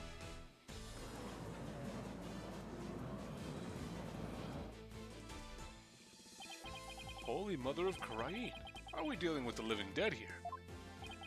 Well, technically, he wasn't dead yet. I know it's hard to believe, but this is a plausible sequence of events. Alright, time for work. I will return to catch the VOD later. See you later, Ben. Take it easy. Just as Ben leaves, Gallus arrives. Look at that. Amazing timing. Once Minister Inga arrived at the tomb, he could remove the knife and drop dead from blood loss. Nana killed my father. There must be some mistake. The defense would like to call Nana to the stand. You seek to drag an innocent old woman to the stand with no proof whatsoever. Well, there's no real proof, but... what a tangled web of expedient lies you weave. I can no longer tell fact from fiction. Who or what shall I believe in now? Sorry, Rafa. All I've done is confuse you. But I have a sneaking suspicion Nate is involved in this case in one way or another. Just when I thought we'd blown this case wide open. Well, there's no turning back now. You fool of a lawyer. I know why you are so desperate to prove the accused innocent. You do? Yes, because he faces public execution if proven guilty, as shall you under the stipulations of the Defense Culpability Act. From the moment you accepted this case, you had no choice but to fight for your lives. No, the simple fact is I've always believed that Dirk is innocent. But still you cling to your pretense. Very well, I shall offer you a bargain. If you would admit that the accused is guilty, right here, right now, I shall overlook your crime of abetting him, and you will not be subject to execution. Is this some sort of joke? Far from it. As a queen, I have the power to grant pardons, even to criminals like you. And with the wave of my hand, I can even reduce the severity of a sentence. Perhaps even for Dirk, should you be willing to cooperate. She wasn't kidding when she said that she's the law here. But to flaunt that power in our faces like that, that's just wrong. Forget all that has transpired in our kingdom and return to your own country in peace. Are you getting a little bit antsy because we're getting close to the truth? We don't give up. Well, will you abandon your defense of the accused and accept my generous offer? If I don't take this deal, we'll be executed along with Dirk if he's found guilty. What should I do? Well, I mean, there's only really one choice. I only see one option on screen, and it says continue the defense. I don't see any other option right here. It's kind of weird, huh? Nice try, Garan. But it looks like you don't know what justice is made of. We won't kowtow to threats like that, Your Eminence. Got him. Mr. Wright, I'm sorry, but I can't back down now. I don't want to drag you into this, so... Don't worry, I'm with you, Apollo. To the bitter end, if need be. Well, I can't say I'm used to it. This isn't exactly my first rodeo. Now, you've been here for a minute. Couldn't throw in time. I mean... I assume that if you click abandon the defense, like, there's a wraparound that says... Oh, well, I can't just give up on Dirk now. A dragon never yields. Actually, that might have been cool. There could have been a moment where Dirk looks at you and Apollo has the inner thought of a dragon never yields. Fuck, that could have actually been pretty cool.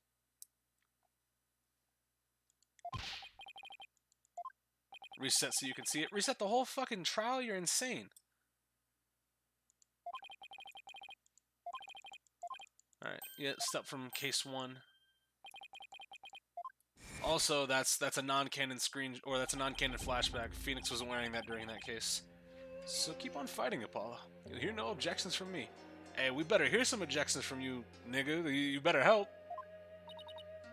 You nincompoops. You'll die if you lose this case. Why would you even entertain the notion of continuing? I believe that Dirk is innocent. That's why. And besides, trials exist to give the truth a chance to get out into the open. You can't give up just because you're afraid of some punishment. Even if that punishment is death, does that not frighten you, Hornhead? You wouldn't be scared. I mean, just thinking about it. Makes me weak in the knees, to be honest. But as a lawyer, I have a duty to protect my client. I can't just abandon that. My nose feels a little bit stuffed. Duty you're willing to die for. Yet Duty. It's a heavy burden, alright. Rafa looks like she's really struggling. He said, Duty, King, please. Yep. Maya really gave her the pep talk she needed.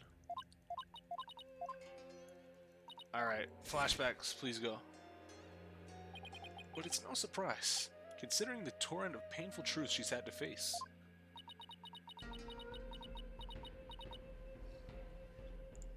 You got anything? Okay, no. Sick. Very well then. If the defense is prepared to face the death sentence under the Defense Culpability Act, then I see no reason not to continue with the proceedings. But I must admit, I see no grounds for doubting the accused's guilt. Unless the defense has further evidence that would indicate a different suspect. I mean... do we have anything like that?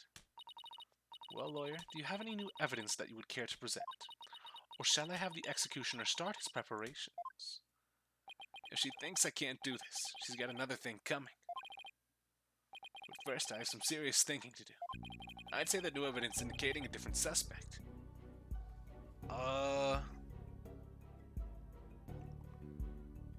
So, new evidence does not exist, but our existing evidence points to a different suspect. So, technically, no, it does not. Such evidence does not exist. Just as I thought. I was so hoping you'd present meaningless evidence that allowed me to claim your head. Glad I didn't walk head first into that one then. So, what now, Apollo? Unless we can prove that Nana killed Inga, this trial is over, and so are we. Hey, if we can get the divination seance working, we're good. Isn't there still a way we need to get the proof we need? Even without the evidence. You know, key means of obtaining testimony here in Karain. Oh, well, I mean... Huh? Wait, what are you actually suggesting? It certainly won't be easy, but it's worth a try. Your Majesty. A crucial step in uncovering the truth behind this case is yet to be taken during this trial. I mean, we tried it once, and she kind of passed out. But I'm positive that I can back up our claim with this one step. You mean you'll be able to prove that Nana killed Justice Minister Inga? And just how do you propose to do that? With the help of a certain someone. You need help. from someone? Yeah, I wonder who it could be. Rafa? Well, I can't imagine who it could be. But I suppose I must ask. Whose help do you need to uncover the truth? Are you fucking serious? It's fucking Rafa, move. Take that! That is... me? Yes. You're in Karain. Legal proceedings include the viewings of the victim's final moments. That requires your benevolence's help. Such information is just as vital as any other piece of conclusive evidence. If you're right about this, Rafa's power should enable her to see the very moment Nana stabbed Inga. It'll be hard to watch your father's murder, but it's the only way to uncover the truth. Your benevolence. We need you and your power. It's your duty. You need me. Objection! Wretched simpleton, did you not see what ensued in her previous attempt? You would only succeed in wasting more time, or is your goal to make her collapse again? Objection! The princess said she was prepared earlier. Besides, it's her duty as a royal priestess. I'd say it's all up to her now. Am I prepared? Prepared to fulfill my duty. Isn't a divination seance required at all trials anyway? If so, I imagine there'd be a problem with handing down a verdict without one. Indeed. It would be problematic. Under Kurani's law, a seance must be conducted before a verdict can be rendered. Such insolence! Must you try my patience so? If I must dispense with that vexing law, then dispense with it I shall. Huh? As ruling sovereign of Kurain, I proclaim the following.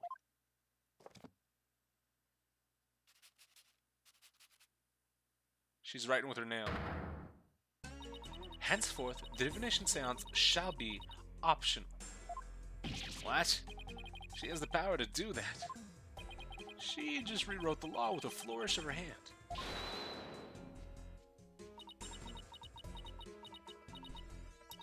Mother, I do not wish for the trial to end like this. It is as the defense said. I must not neglect my duty simply because I am afraid. I shall go through with it this time. I will conduct the seance once more. Such insolence! Rafa, do not be fooled by his lawyerly guile. You are not prepared to witness your father's death. She did not, yeah, you would think she didn't make up a rule like that. But Hornhead needs my help. Rafa, did you not tell me earlier? Did you not tell me you were prepared? But despite your grandiose posturing, you collapsed in a most piteous fashion. She made up the rule like that because she knows it'll lead to the truth. She wrote all that down like that one dude speed reading in the subway. Dog, that shit is sick. Don't Photoshop that. Even worse, you had aired your insights as of late. You have erred in your insights of late, okay. For has not the barbed one there overturned them more than once? You cannot be trusted to keep your word, nor can you reveal the truth through your insights. So I say to you, be gone. The sacred hall of justice has no need for such a worthless royal priestess. Worthless? Wow, how could you say that to her own daughter? Well, it's not her own daughter, Apollo. I mean, we had that fucking whole thing about, did you know the truth about Queen Amara and about me? Did you, Nayuta? What could it mean? So, Mother, you think me worthless. In that case, I'm doing it. Objection! Her benevolence says she can do it, doesn't she? So I don't see why you have to condemn her before she's even made her attempt. Very well, Horned Devil. If you really are so bent on having a seance, I shall give my consent. Really. However, should Rafa fail once more, you two and the accused shall all be executed on the spot.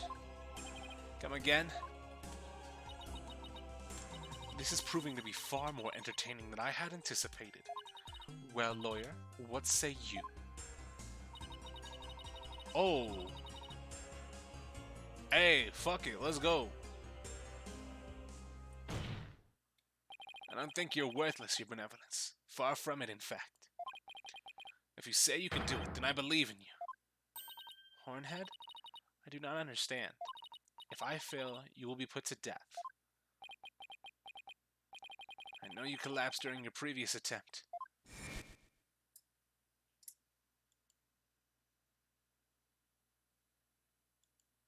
Yes, a much needed flashback of her fainting. I can't even imagine how terrible it must have been for you. But despite that, you are willing to try again. I have faith in that conviction, in that courage. My courage? Ah, so she was doomed to fail if she didn't have the courage to perform the seance. But it looks like she's got the determination to try again. Right, and that's a bet I'm willing to take. But it is as Mother said, I've erred in my insights as of late. Not only have I failed to reveal the truth, I've also contributed to false accusations. Knowing that, can you still say that you believe in me? Objection! I wouldn't take stock in those words, your benevolence, despite what your mother says. I don't think you've made any errors at all. Huh? In the trials I've been a part of here in Karain, I would have never proved my client's innocence without your seances. Because even though they didn't always reflect the absolute truth, the insight they provided served as vital leads to finding the truth. Vital leads? My seances? So please, your benevolence, try to perform the divination seance one more time.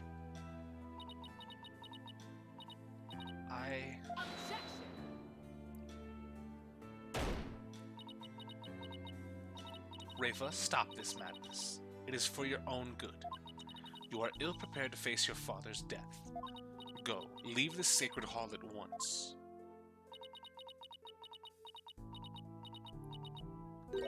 No. What did you say? I said no, Mother, for I am the royal priestess of Karain. I have no need for you now. Even if you do not need me, Mother, Hornhead and this Hall of Justice do. Phoenix is just over there like, ah, fuck, I guess fuck me then, right? I don't need it either. Yeah, it's just him. Just him that needs it. I'm just chopped liver over here. Yeah, no. It won't help me at all. Just Apollo. I'm not on his team or anything. Just Apollo. You fucking bitch. It is because of him that I now understand. The divination seance is my sacred duty. I must fulfill it no matter the risk.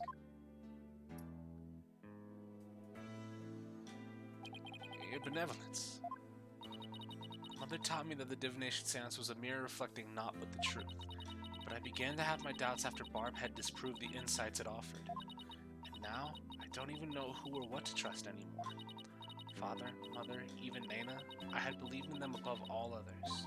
But I finally know now. I know in what I can trust. The truth? The royal priestess must debate each seance with the presiding lawyer and the prosecutor.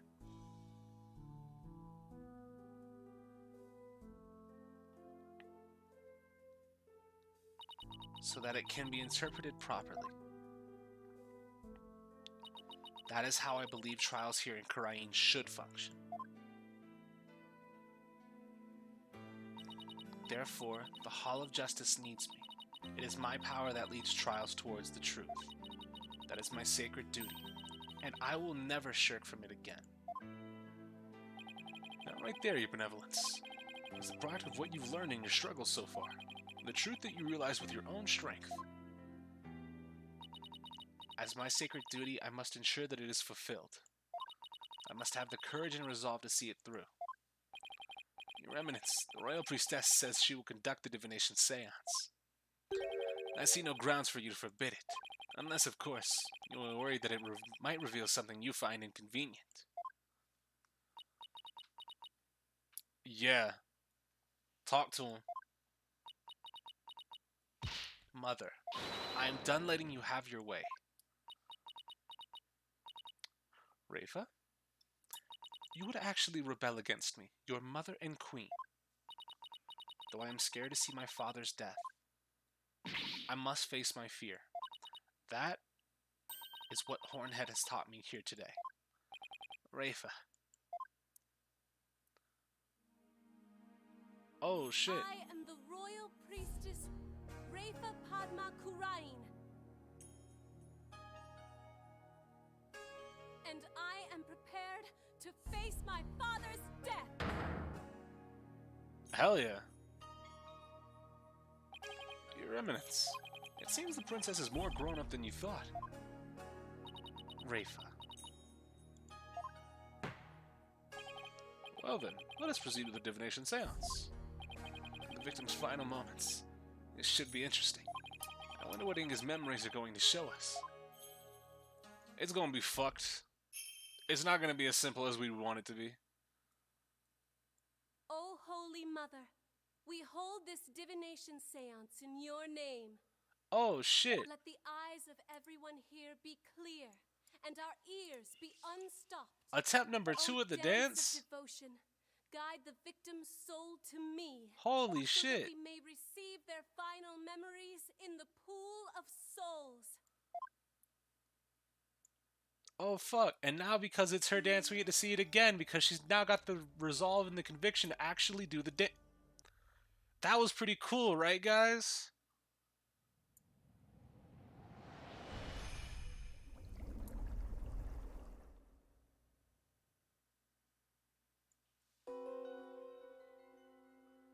Grapes, incense, sour.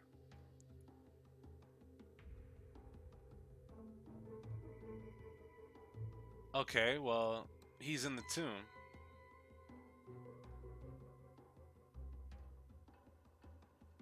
Man's voice.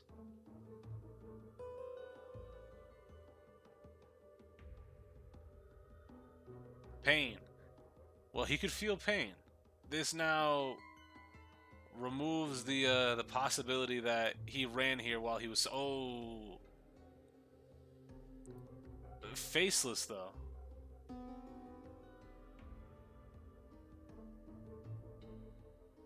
Explosion. Laughter. It's possible that isn't Dirk. That's a faceless nigga right there. What in the... A faceless being? What the heck? His face is just like a picture of the founder.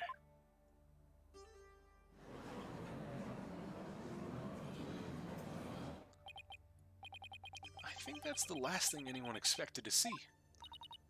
Oh, Father, what was it? What was it you saw? Dirk was the Holy Mother all along? Outstanding. Are we to understand that this was the last thing the victim saw? Yes, there can be no mistake. That was what my father himself witnessed. How very strange. You don't suppose... Who's the cutie next to the prosecutor? That's the queen. That is Queen Garan... What is it, Sigatara? Sigatar Karain. Oh, that foul bitch.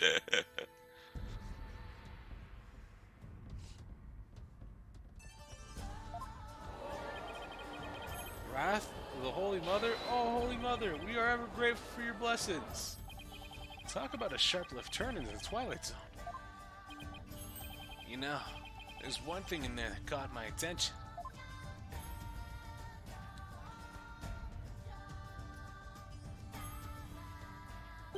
That laugh, who does it belong to? Why are they laughing? Who knows? Though I suppose it could be Dirk after he slew my husband. Uh-huh. That figure didn't even have a mouth. Because it didn't say man's laughter, it just said laughter. So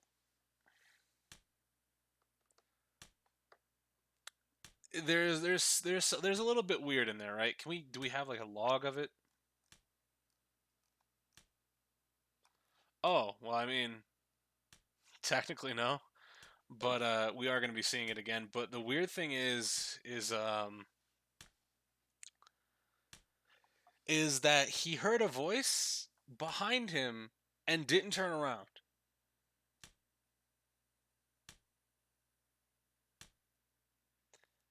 So why did he not just hear that? Because he expected to be in that tomb by himself. I think we're done here, lawyer. How so? You claim that Minister Inga was stabbed in his private quarters, and, feeling no pain, went to the tomb where he eventually fell dead.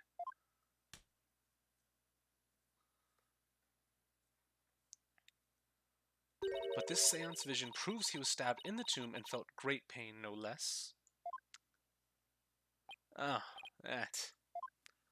Therefore, as I asserted all along, it was the accused who stabbed the minister in the tomb. Ah, everything just backfired. Big time. Wow, Iran is the devil's own luck, doesn't she? Oh no, not the devil's own luck shit. Please stop, no. No, Phoenix. Now then, I shall give voice to the soul of the deceased. Listen well and heed these words. Testimony with it? Insight time.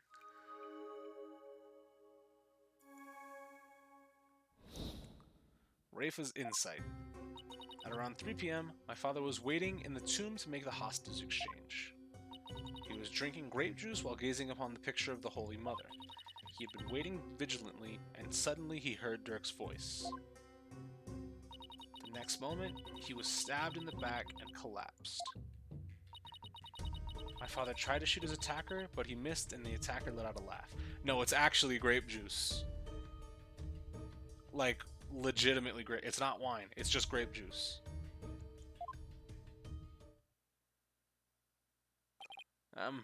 So what now, Mr. Wright? It's up to us to knock holes in Rafa's interpretations of Inga's memories. In other words, we need to prove that our understanding of him could be mistaken. Okay, I'll give it a try. Alright. Shu Takumi loves grape juice? Correct. That's what I was told, at least. Okay. So. He heard Dirk's voice. Oh shit! Resub Negus. Ave with the resub for 2 months in a row. Thank you for sticking with the family, brother. Thank you very much.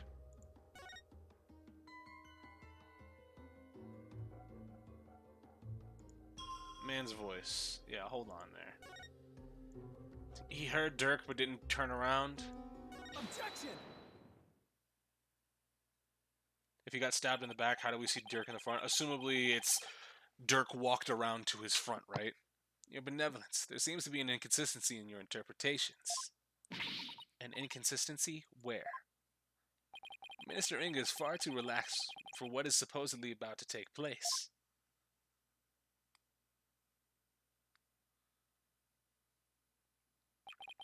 When he heard the voice you claim is Dirk's, he didn't seem the least bit alarmed. He just kept looking at the picture of the founder. I mean, that's the most obvious one. That's strange, right? He was waiting for Dirk to arrive with the founder's orb. But when he heard that voice, he didn't even turn to look. Don't you think he would have been worried about being attacked from behind? Then whose voice was it? It was likely someone whose presence wouldn't have alarmed him. Someone like a friend. Huh. Huh. Objection! But there was no third party at the scene of the crime. Therefore, the voice can only have belonged to Dirk. Did you forget he had a cell phone with him? You dumb bitch? The voice of a third party wasn't there in the tomb. Apollo, don't we have something that could reveal the owner of the mysterious voice? Yeah? You know, I think we do. Something that Inga had while he was waiting for Dirk. With it, we just might be able to figure out whose voice it was.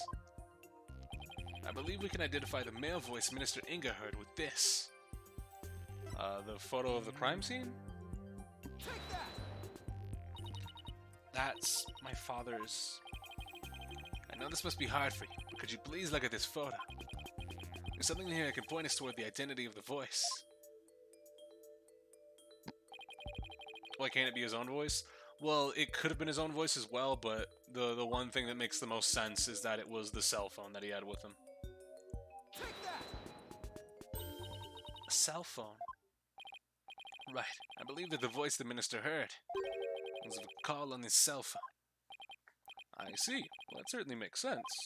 What is your eminence's view on the matter?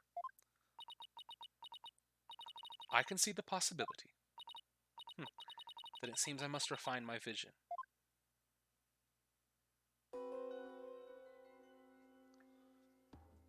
Subordinate's voice. It appears that the voice belonged to one of my father's subordinates.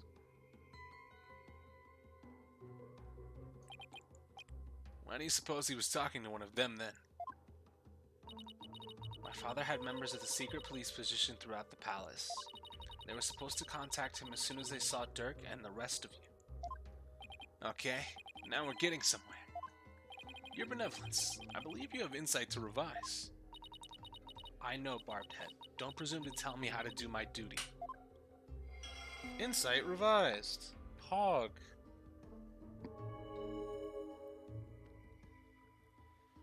My father then took a call from a subordinate at the palace. Okay. Yeah.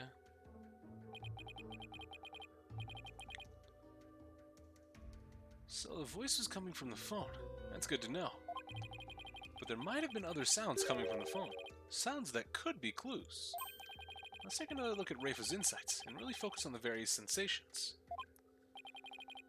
Alright. Okay, I think I'm getting the hang of this now. So what else did he hear on the phone? Grapes, incense, sour.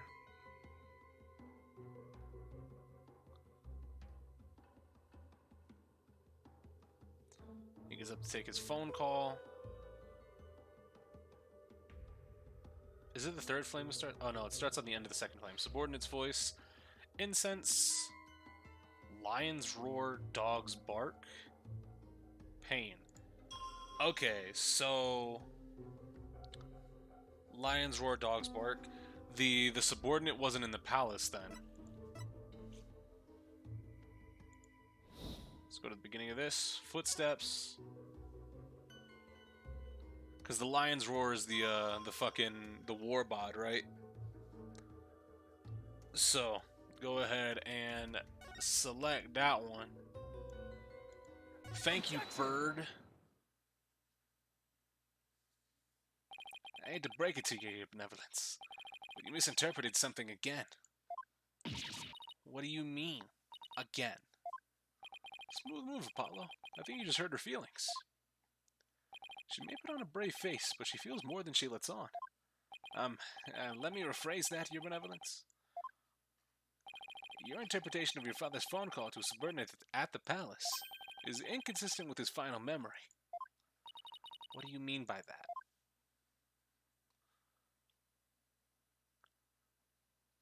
A lion's roar could be heard over the phone.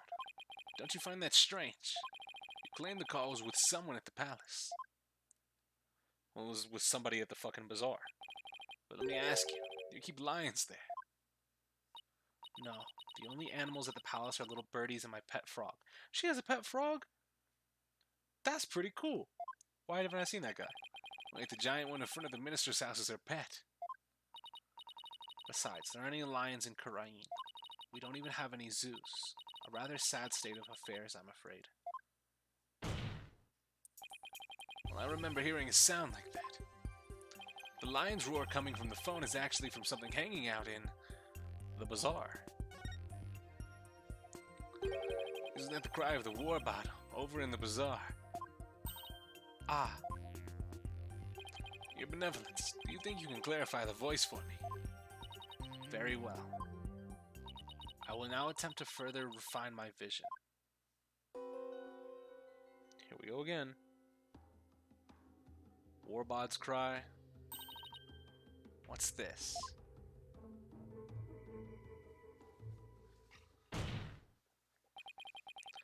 Just as I suspected, it was the call of a warbot. That means the subordinate Mr. Inga was talking to was in the bazaar, not in the palace. Why is it important where the call came from? I really feel a bit bad for Rafa. She just has to shut up and do her job, even though she becomes more educated that what she's doing is questionable. It's not even that it's questionable, it's that she's been led to believe that it's right no matter what her interpretation is the truth no matter what. And it's always on a base level, right? It's been that way ever since she started doing seances, and it only changed once Phoenix came to the country and said, hey, what if you're thinking about it wrong? So it's not even that it's questionable, it's that everything that Garan has told her about, Garan and assumably Inga as well, has told her about the divination seance is being brought to light as being corrupt. She's been doing corrupt things, even though like her interpretation of it was, okay, I'm doing the right thing, I'm helping people get to justice, I'm helping put bad people away. So it's understandable that she gets a little bit flustered and frustrated that, oh well, your interpretation is wrong, because it's like, what do you mean my mom and dad are wrong? What significance could it have? She's right. It's important to know. It isn't important to know where the call was made from. It's actually very fucking important. Because that sound of that explosion at the end could have just been one of Dots' firecrackers and not the gunshot. It's actually very important. Knowing that person on the other end was at the bazaar means that the loud explosion might not have been the sound of a gunshot. But I can think of no other item that makes such a noise in the area. Go ahead, Apollo. Tell her. Tell him, Nayag Apollo. Tell Ray for the source of that sound. Will do. Well, Hornhead, I'm waiting. What was the true source of that explosive sound? Do we have the fucking... I mean, technically we do have Albie's statement that there was a firecracker. That one was just awful. That one was from somebody else in the stream a couple days ago. I can't be blamed for that. I'm just the messenger at this point. What is that? It's Albie your guide's statement. In it he claims that Dat's a rebel threw a firecracker at him while he was at the bazaar. Then... yes, the sound heard over the phone was a firecracker exploding. Which means he died well before fucking 3. Ah. Objection! And yet, a bullet was found at the scene of the crime. A bullet fired from Minister Inga's gun. How do you explain that? Well, we don't know whether it was fired during the course of the crime, right? Or do you have evidence that proves when the pistol was discharged? No, I have none. Wait a second. If that loud bang was a firecracker, then could that laugh at the end have been... Dots? No, it can't be. Oh, it can. And it is. The laugh came from none other than... the Joker who got a kick out of startling Albie with his dragon snot snaps. Look at him. The happy-go-lucky Dat's a rebel. Why this music? Someone should really put a leash on that guy. It was crying Larry. I shudder to think how one man can be the cause of so much trouble. He's even laughing in the fucking gallery. What a dickhead. This fucking guy. Hey there, AJ, PW. Y'all can thank me later. No one asked for your commentary, Mr. Rebel. Your benevolence? Do you need to revise your insight? It would appear so. Dog, he's in the fucking gallery just yucking it up. Yo, that shit was fire, right? My father then took a call from a subordinate at the bazaar. The source of that loud bang was the firecracker Dots threw. And that final laugh belonged to none other than Dots himself. Okay. So, the time is now in question, right? Because if the firecracker went off at 2, there's no way he could have died at 3. Let's go over the details of Rafa's insight again. Okay. But I think I've got this down now. Time to find another inconsistency. At around 3 p.m. So we keep this statement the same. Do we go to the explosion and point that out?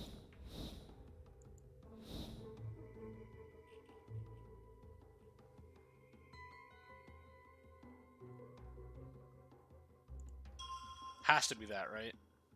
Because this proves that it doesn't happen at 3. Objection!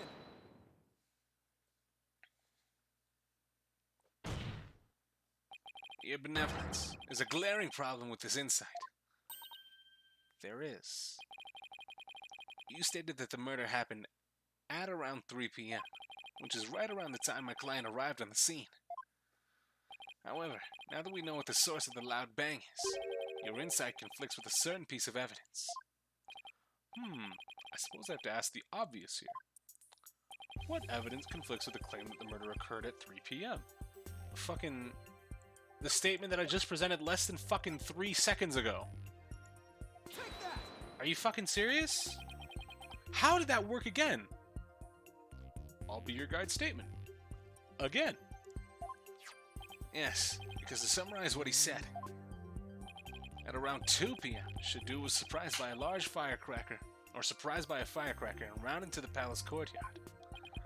Around 2 p.m.? That's right, 2 p.m., not 3 p.m. Wait, so then...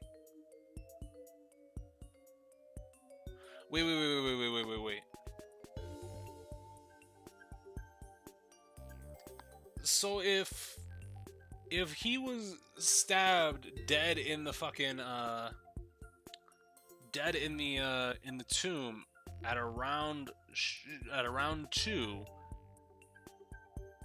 then how did he come out of his how did Rafa see him come out of his quarters at like 2:30?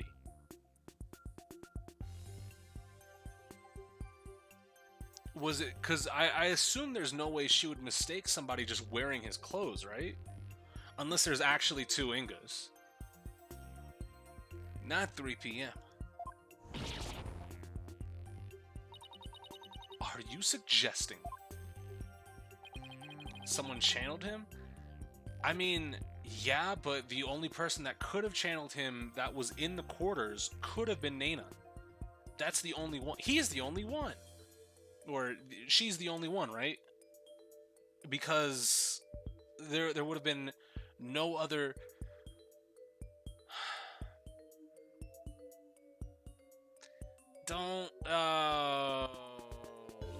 Is twin brother possibly? But what I'm thinking is going to be a lot more stupid. I'll be unironically the second best witness in the series that I'm actually taking the stand. Yeah. So if Nana can actually channel a spirit, does that mean that Nana is actually of relation to the Queen Amara? It was Junko Enoshima. No. It's always Junko Enoshima. No. But Nana has to be like Rafa's grandmother then, right? That's the only thing that makes sense.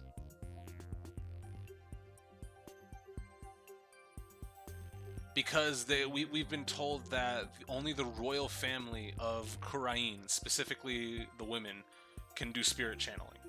And even though the strength varies on the particular queen, they're the only people in the country that are allowed to do it because it's seen as a sacrilegious rite if anybody else attempts it. So that means that Nana has ties to the royal family, which means she's not just a servant. She's more than likely direct family to Rafa. think you know where I'm going with this. Dots' laugh, the cry of the warbot, and the bang of the firecracker were all heard right before Minister Inga's death. Thanks to Obby's statement, we can put a definitive timestamp on all these sounds. Therefore, what this vision shows that it's extremely likely the deceased's final moments were 2 rather than 3, as we had originally thought. Unless we're gonna get hit with, like, it's daylight savings time and the shit has changed. I just read your title, Chris, you're foul. I mean, it's true. Dirk is definitely going to die. The queen is gonna blow up big like Cell, and then Dirk is just gonna hit us with the take care of Nayuta for me, son.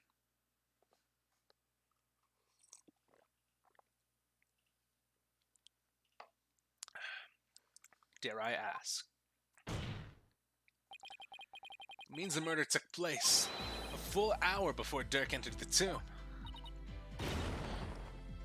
Could you not get that on your own? Oh, the eye twitch, I saw it. How can this be? There it is again.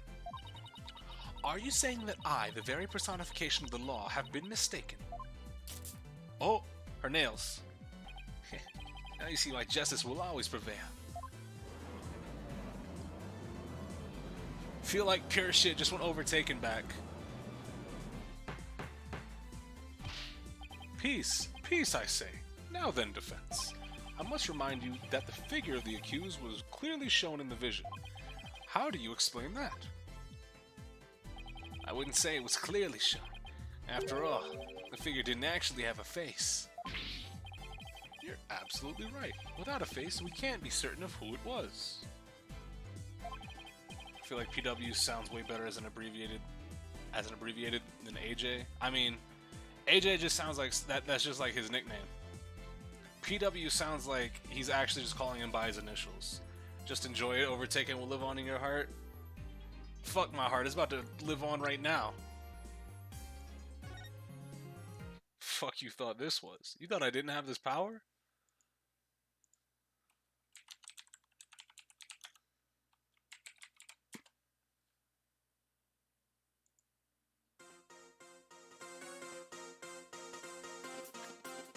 You thought I couldn't do this?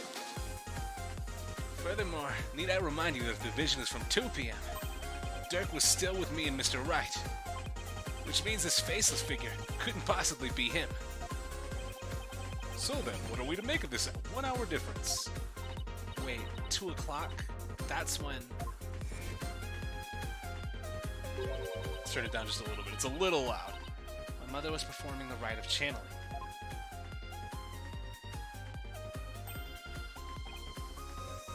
Palace guards had all been reassigned to guard the channeling chamber for the rite. Don't tell me.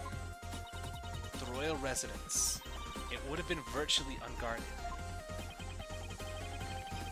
Maybe not the best idea to play it at this exact moment? Yeah, fair enough. I'm just letting you know that it exists. It's here for us when we need it. Cause I found somebody made an HD remake of the theme, and it's very fucking like it's made in Fruity Loops, I can tell that much. But like it just sounds really good. But we do have it. We do have it queued and ready. Which means the real killer could have easily slipped unseen into Amara's tomb.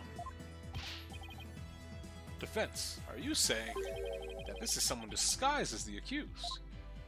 I want you to keep that music ready. I put the timer back to 0 on it. That's exactly what I believe, your majesty. Or magistry, excuse me. Netero type beat showing the heart. No, not the NCR type beat. Enrage, no! That's exactly what I believe, your majesty. Preposterous. Disguises cannot deceive the memories of the dead. That the face did not appear this time is mere happenstance. Had it appeared, such subterfuge would have been as clear as day. He's got a point there. Anyone who knows about the divination seance would have tried to hide their face. Nevertheless, our killer openly appeared before Inga. The question is why?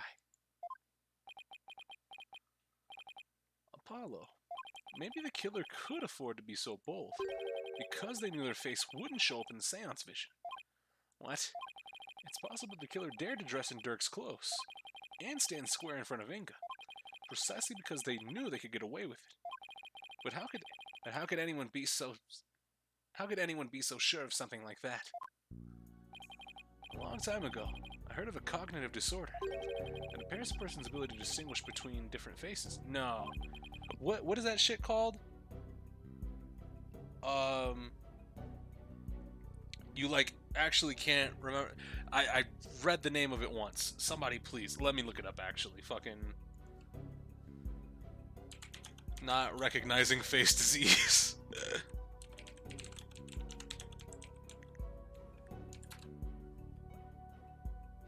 Prosopagnosia. That's what it is. Oh no. Oh no. Isn't that the fucking thing they were bringing up in Boat Game? No, no, no. No, no, no, no, no. What up, Nix? God damn it. I can't escape Boat Game no matter how hard I try. What if Inga had it? And are you saying that this is literally how Inga saw the world? Yeah, we can't normally see through the eyes of others, but in this case, we can. Remember the notes Inga had? Yeah, it was just to remember people based on what they were wearing. So when the fuck the return of 999 I'm waiting? Hey, continue waiting. Hold on. I love Phoenix's post-apologist design more than his originally trilogy design. I like the outfit. The outfit is a lot better. But I think the singular like spike bang that he has dripping over his forehead, I don't know why, but it makes him look younger. But the suit design is definitely sick. Okay, let's say that the killer knew that Inga had such a disorder. They could definitely use it to pin the crime on Dirk. I'm halfway there. I'll fucking force you back if need be. Hey, look. If you can get me there, you'll get me there.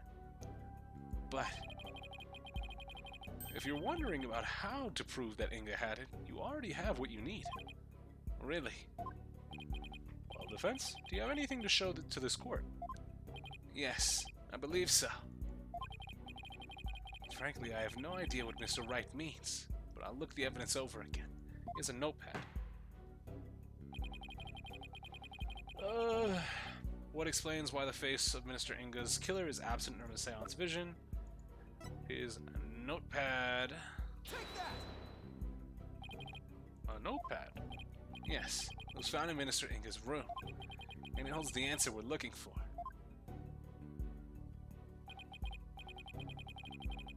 As you can see, it is filled with detailed notes of various individuals. What kind of clothes they wear, hairstyles, and other discerning physical characteristics. So literally all he has to see to recognize that it's Dirk is long hair, an eye patch, and blue clothes.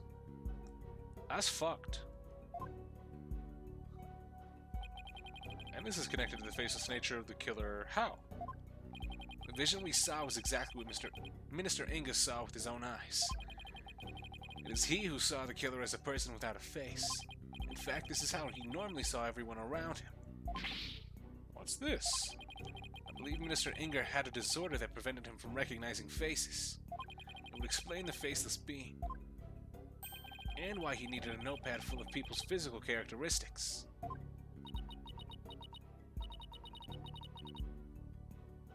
So wait, then what about the first case? What do you mean? What exactly were you thinking about, King? Now that I think about it, my father was always terrible at remembering people. By simply changing my hairstyle, he would fail to recognize even me. Your remnants. You knew that your husband had such a disorder, didn't you? She got her nails back, by the way. He never wished for it to become public knowledge, but I suppose there is no use keeping quiet about it now. It is as you say. My late husband had a special disorder that hindered his ability to recognize faces. The medical term for it is prosopagnosia. So Mr. Wright was right. The memories of those afflicted with such disorders in life do appear strange at times. There is precedent for this. Wait, was that there is precedent or there is no precedent? There is precedent, okay. So the killer likely knew about the disorder and used it to their advantage. I thought Rafa had the disease, my bad. Ah, okay. I mean, the people that she interacts with, like, everybody's distinctive enough, and nobody has really changed appearance. Like, at all. So, I could see how you would think that, but it's very possible. Like, there's nobody that you could really say, like, that has it or not. Unless they specifically say, I have trouble remembering faces, or they just don't talk about it like Inga did. You'd have to find definitive evidence to prove it unless they brought it up themselves. And I think, at this point, Rafa would say it. What do you mean, Chris? Phoenix had the Furio Tigre fit on? That's non-canon. That's our canon. That's the twitch.tv/It's Chris series of events. And aware of Inga's affliction, rather. Your Eminence, who knew about your husband's condition? A small number of servants who tended to his needs, and me. Surely you are not to insinuate that I committed this crime. Oh no, Your Eminence. Still, could she have done it? Garan has an alibi, remember? Oh right, yeah, she was in the fucking Wright of channeling shit at 2 p.m. In that case, Your Eminence, does Nana know about Minister Inga's disorder? Of course she does. She is our head servant. So as head servant, she knew about Minister Inga's condition. And as the princess's personal attendant, she is familiar with the divination seance. If these two facts together don't make her a possible suspect, I don't know what would.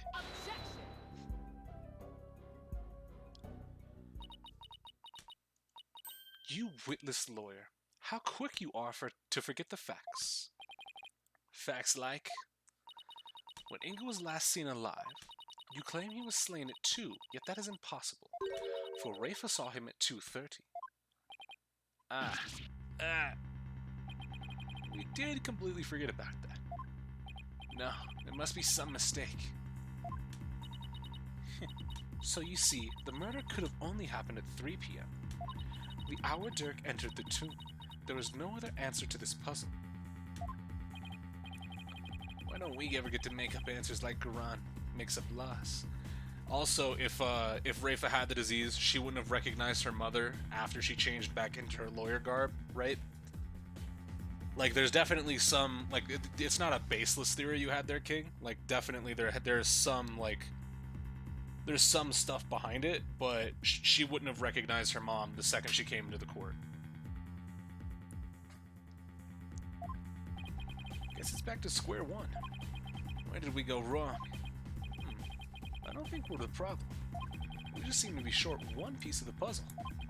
Our deductions so far explain everything to a T. Everything except for Inga's sighting at 2:30. I see. And without that final puzzle piece, all of our deductions fall apart.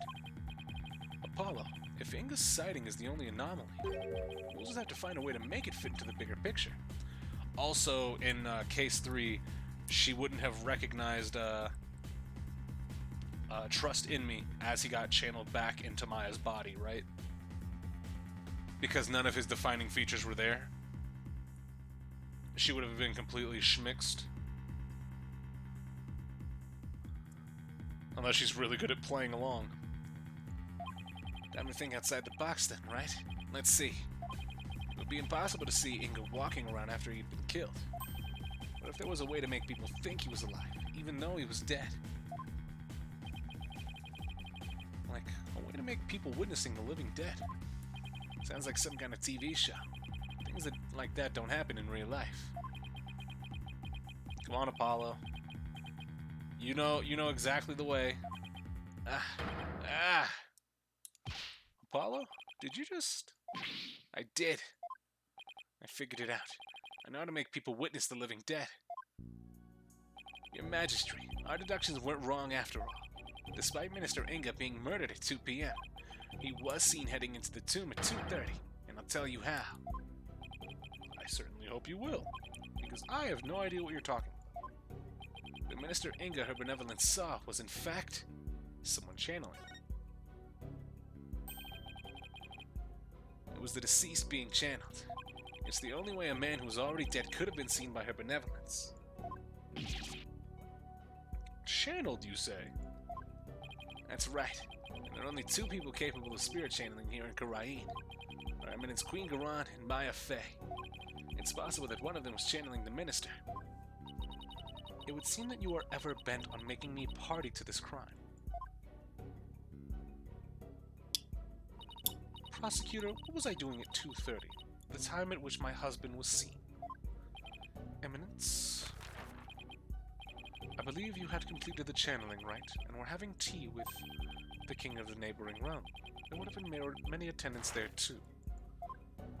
And now it is to keep up with her schedule, too. What doesn't she make him do? That leaves only Maya. Yeah, it does. I mean, not really. Maybe someone was forcing her to use her power to reward nefarious ends. A real killer could have been threatening her. That cannot be. So then Inga's scream. That was probably from when he woke up, from being called back to this world. After all, that's when the flow of time would have picked back up for him after he died. So Minister Inga probably left to his feet, thinking he just had a nightmare. Is that why she's in the hospital? She was in the hospital because she was being kept hostage for like days on end. Then realizing it was almost time for the hostage exchange, he raced off to Amara's tomb, not even realizing he was already dead. Also, Maya was tied up. Then, her benevolence really did see a dead man running.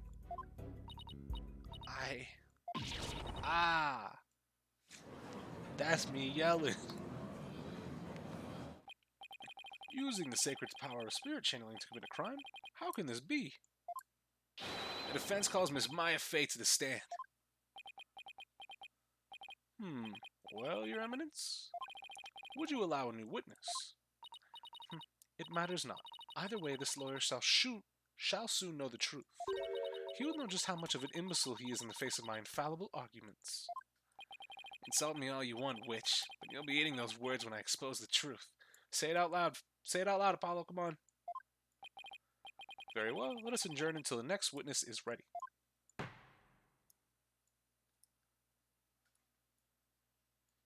Huh? To be continued? Ooh. That's kind of a soft to be continued there. Nothing really crazy happened. Turnabout revolution. Let's keep it moving.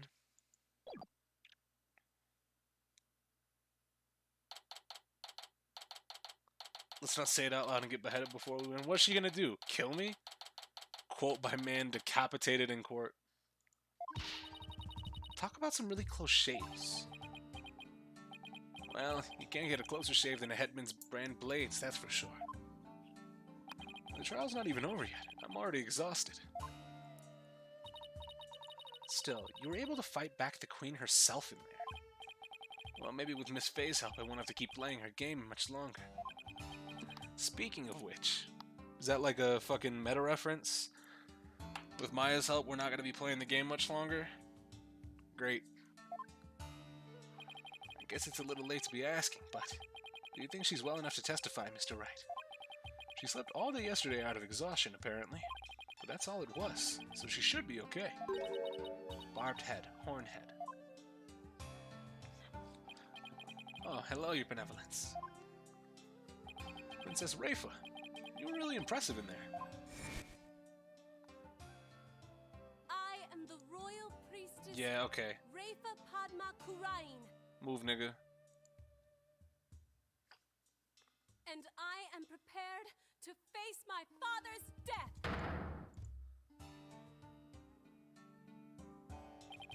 Despite your mother's opposition, you stood your ground. And in doing so, you fulfilled your duty as the royal priestess. It was all thanks to you and your friends. Your belief in me gave me the courage to follow my path. So, you have my gratitude. Oh, don't mention it.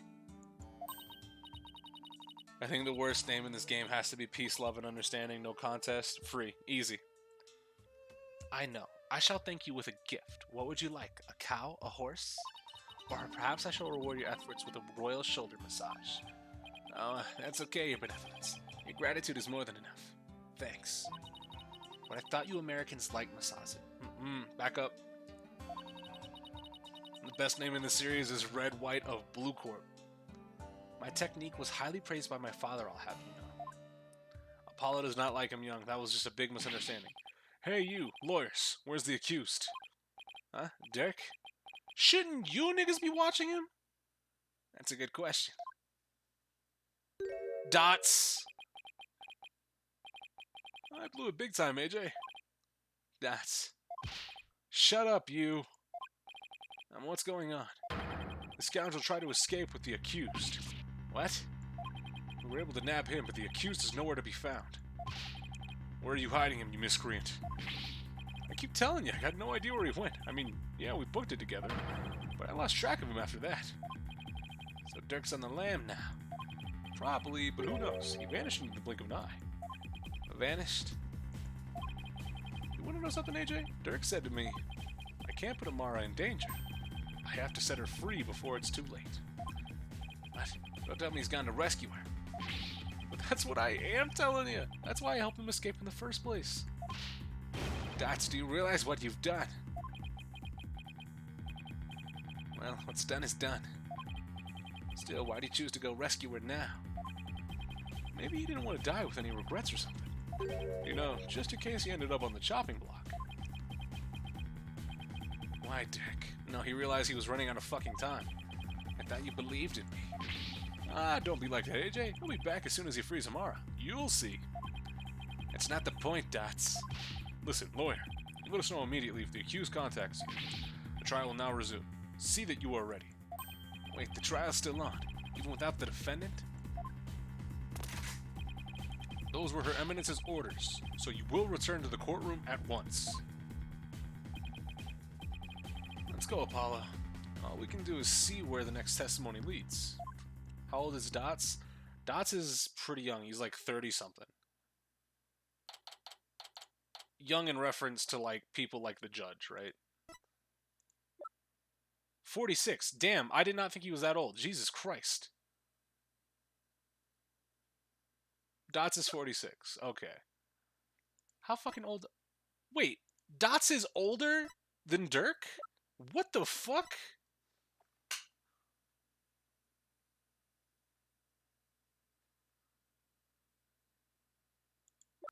Wait.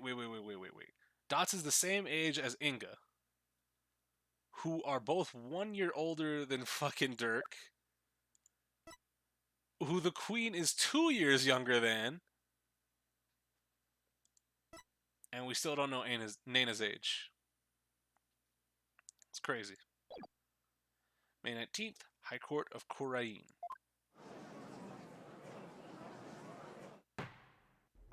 Now then, let us resume the trial at hand. Your Majesty, my client seems to have gone missing.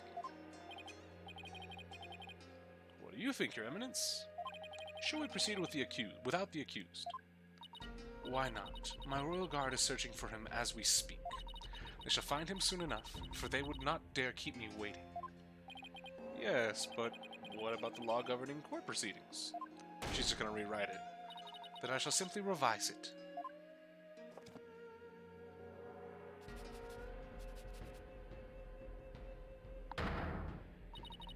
Here we go. As ruling sovereign of Kurain, I proclaim the following. Should the accused be an enemy of the crown, they may be tried in absentia.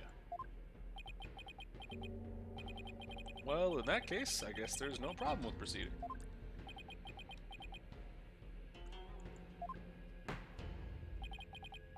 She really using her colored penciled nails to make up the rules? I mean, it's working. There's no one that can tell us that it's not going to work. Will the witness, Miss Maya Fey, please approach the stand? Hey, Maya. Sorry to summon you like this, Maya. Getting dragged out of bed and into court is not exactly a fun wake-up call, Nick. I'm sorry, Miss Fey. It was my idea. And you are... Put some respect on Apollo Justice. God damn it. Oh, right. I'm Apollo Justice. It's nice to finally meet you. Oh, so you're Apollo. Nix told me all about you. Should you have not have recognized the fucking horns? Dumbass. You're the new guy with a loud voice and a bit of an unreliable streak, right? What does that mean? Phoenix! Unreliable. Well, that was 2 years ago. You've come a long way since. So, why was I called here anyway? Am I under arrest again? Huh? I guess no one's filled her in. Well, she has been asleep this entire time. Miss Faye, this is a trial for Dirk Sadmati, and you're here as a witness. What? Dirk's been arrested? But it's not exactly the reaction I was expecting. Apollo has the most reliable streak in the agency. It's longer than Athena's, and unlike Phoenix, he hasn't lost twice.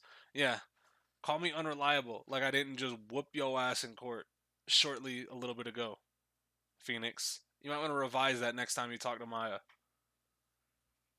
Some respect on my damn name. It's fair you suspected of playing a part in the murder of Justice Minister Inga. What? Someone allegedly forced you to channel the minister to obfuscate the time of his murder. At least, that is what the defense claims. Wait, what? How could you, Apollo? Did you even reach that conclusion? Sorry, but it's the only way this whole case makes any sense. Your understandable anger at the defense aside, will you testify, Miss Faye? Yes, Your Majesty. Witness testimony.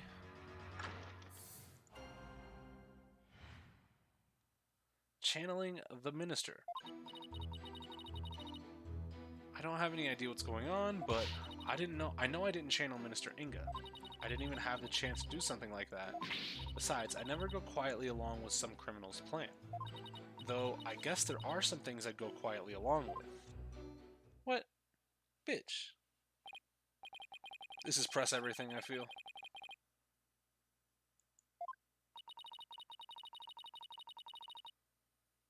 Also, no, Phoenix didn't lose he didn't officially lose because he bowed out. But if we're taking it into technicality terms, if you hit LRA start in the middle of a smash match on last stock when your opponent has 3 stocks, everybody's gonna say you lost, right? You can say, "Nah, I probably could have made the comeback with 1 stock," right? But nah. Everybody knows you're probably going to lose that one. LRAB start? Yeah. You can do that.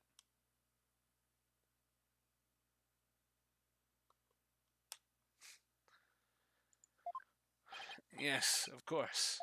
Does it seem like Miss Faye's lying?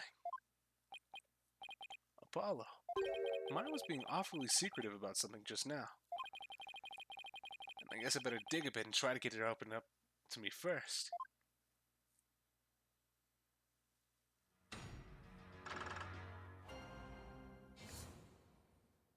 Channeling the minister. Hold it! You've been asleep ever since you were rescued from the tomb, correct? Mm-hmm. I was exhausted after being held captive for so long. It must have been terrible. Minister Inga didn't do anything to you, did he? Oh no, it wasn't like that. On the contrary, I asked him for all sorts of things. Like what? Like, I'm really craving burgers, and I'll die if I miss an episode of The Plume Punisher. Acting like a brat netted me a TV and a few burgers from someplace. He was surprisingly nice to me. Huh? Are you sure we're talking about the same guy here? He may have loomed large, but he was unexpectedly easy to push around. Even though he's the one who was responsible for pushing those execution papers through? Oh, that? Approving execution was simply his preferred method of stress relief. With a wife like her, he was probably really pushing them through out of fear. I'm beginning to see why he wanted to stage a coup. In any case, my time in captivity wasn't so bad. But of all the things that happened... Okay. Hold it! How do you know? Are you sure about that? Maybe you just don't remember channeling it. Don't remember? I may be 28, but I'm not senile, you know. Something's not right here.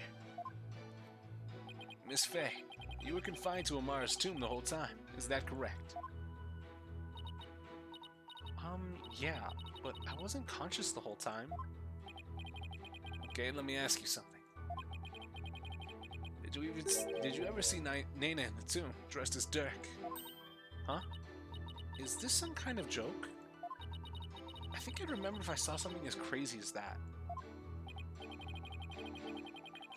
What the fuck was the point of Inga threatening you at the beginning if it went nowhere? To make him seem imposing. What the fuck was the point of Inga calling Phoenix on the phone saying, "Hey, yeah, we got your girl"? What the fuck was the point of any point of Inga being antagonistic if it was just for a fucking sweep under the rug joke? Excellent question, which I could tell you. Did about fuck all. Plus, I doubt anyone would carry out a crime like that right in front of a potential witness. I ain't when he's right. He's right all the time, Apollo. Didn't even have the chance to do something like that? You had a chance to do something like that. I stole Maya. Yeah, who hasn't these days? You didn't have a chance to channel it. Channeling someone take a long time. Not really. Once you get the hang of it, it's pretty much instantaneous. But I was all tied up, literally. So there was no way for me to make the channeling mudra with my hands to do it. Alright. I guess she really didn't channeling it then. Maya, when mediums are done with a session, they can send the spirit back to the other world themselves, right? Sure, unless they're still in training. Amateurs can get possessed by spirits sometimes, but full-fledged mediums can stay in total control of the session, and they can send the deceased spirits away anytime they want. So I take it you can do that too, Miss Faye. Of course! It's a cinch for the new and improved mystic Maya Faye, a spirit medium. That's strange. You seem like the same old childish Maya to me. I'll show you childish, Nick. Besides, I never go quietly along with some criminal's plan. Hold it! Yeah, not if you were yourself. So you wouldn't channel spirits for unseemly purposes. What's going on, Sosa? What's the point of any character showing any personality if they're gonna die then? No, I think what Enrage is saying more so is that why show Inga as being hyper antagonistic if he was a complete pushover of a character in reality? If his wife was just leading him around, if Maya Faye was able to like get him to do all these things for her as being a hostage, then why was he shown as being antagonistic in any sort of way? Obviously, it's to make it so that when he gets revealed as being a pawn of the true antagonist, it makes you start questioning who's really behind it all. But as of right now, it feels more like, well, why did you do that? Like, imagine playing a Mario game, right? You know Bowser is the villain, right? Right at the very end, they say, no, Bowser isn't the villain at all. He was actually doing a lot of nice stuff for Princess Peach. It was actually fucking Kamek who was doing it the whole time. It would feel kind of weird, right? It would feel kind of weird that they set up all this gas for this villain, showing him being, like, super, like, manipulative, super mastermindy, and then it's just like, nope, somebody else. Nope, he's actually a good guy. He's actually kind of nice. It seems they were started walking back Inga's character at the start of the investigation here. Bowser wasn't actually being mean to Peach. Oh, you mean Odyssey? Yeah, exactly. What if, like, and then it was somebody, like, what if Odyssey ended and it wasn't Bowser that was doing all these nefarious things. He was under the control of fucking Kamek. Right? like from the player perspective, yeah, Bowser's an asshole until you get told Bowser's not an asshole. Right? It would have been, it's just weird to have that happen. Of course not. Spirit channeling is my bread and butter, and I take a lot of pride in my work. It's like, would you use your legal skills to commit a crime, Apollo? Well, until finger pointing and objecting become deadly, I don't see how they can be used.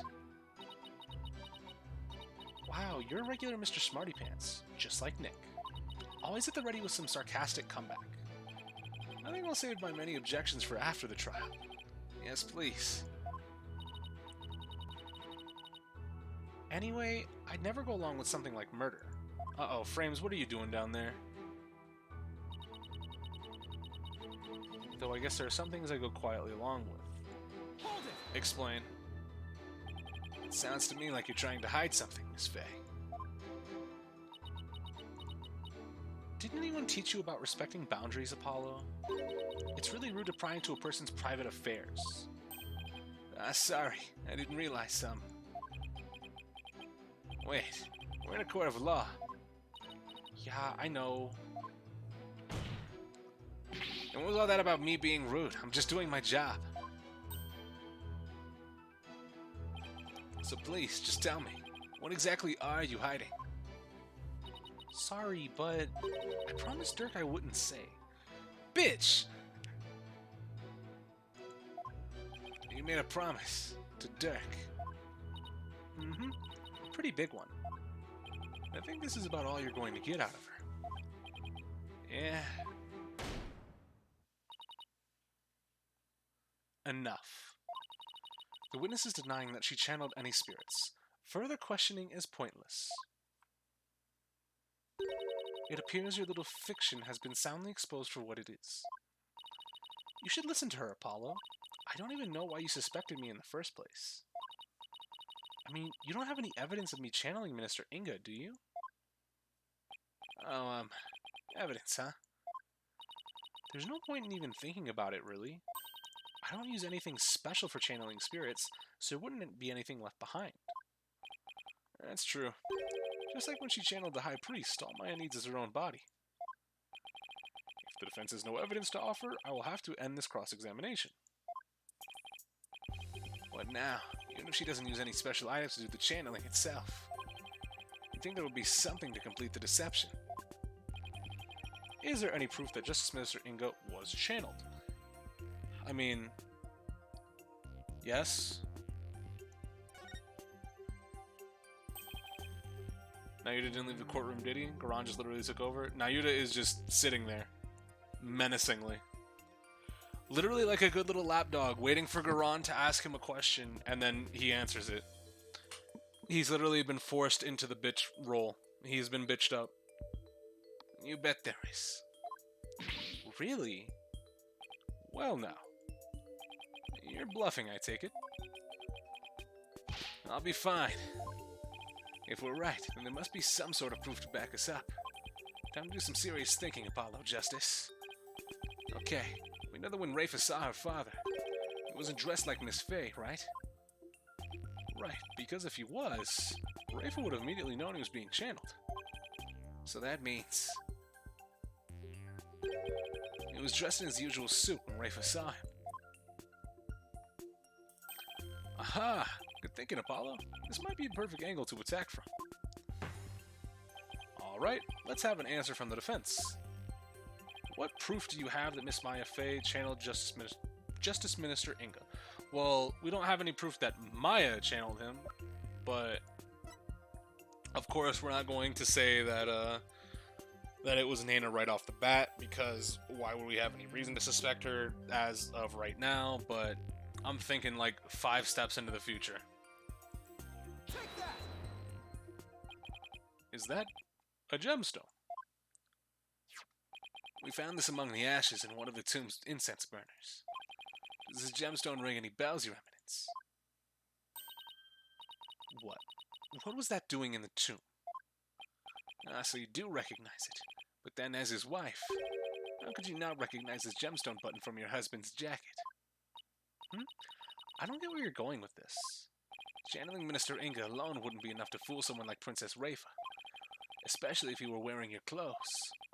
So, you would have had to change into the minister's clothes before channeling.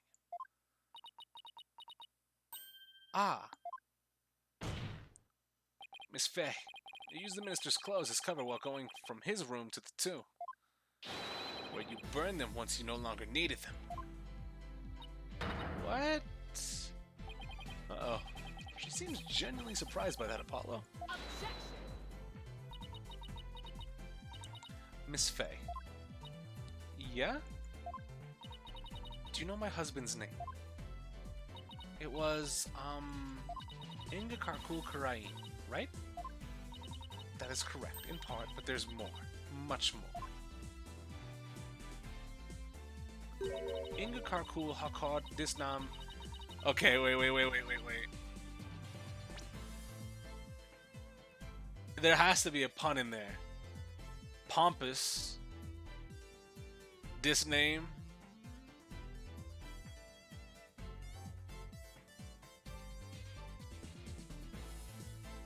Already is Karain the Third. The third, by the way. Already is. How could this name be any longer or more pompous than it already is? Fuck off, Jesus Christ.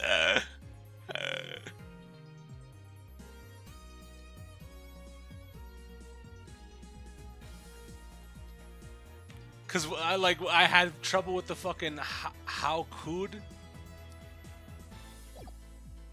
the Third. That is his true name. Could it be any longer? Due to its length, only a portion of it was ever made public. So, Miss Faye, did you know his true name? No. I mean, how could I? Precisely. Yet a medium must know both the face and the true name of the one she seeks to channel. Ah. So then, Miss Faye couldn't have channeled Minister Inga. That's what I've been saying this whole time. Red, white, of blue court. Yo, Enrage. You really got some sort of affliction thinking that's the best name. Is he paying you or something? Is Red, White paying you? And didn't thanks to last trial. I can't believe this. Apollo, I really don't think Mai's lying. However, your line of reasoning still seems credible to me.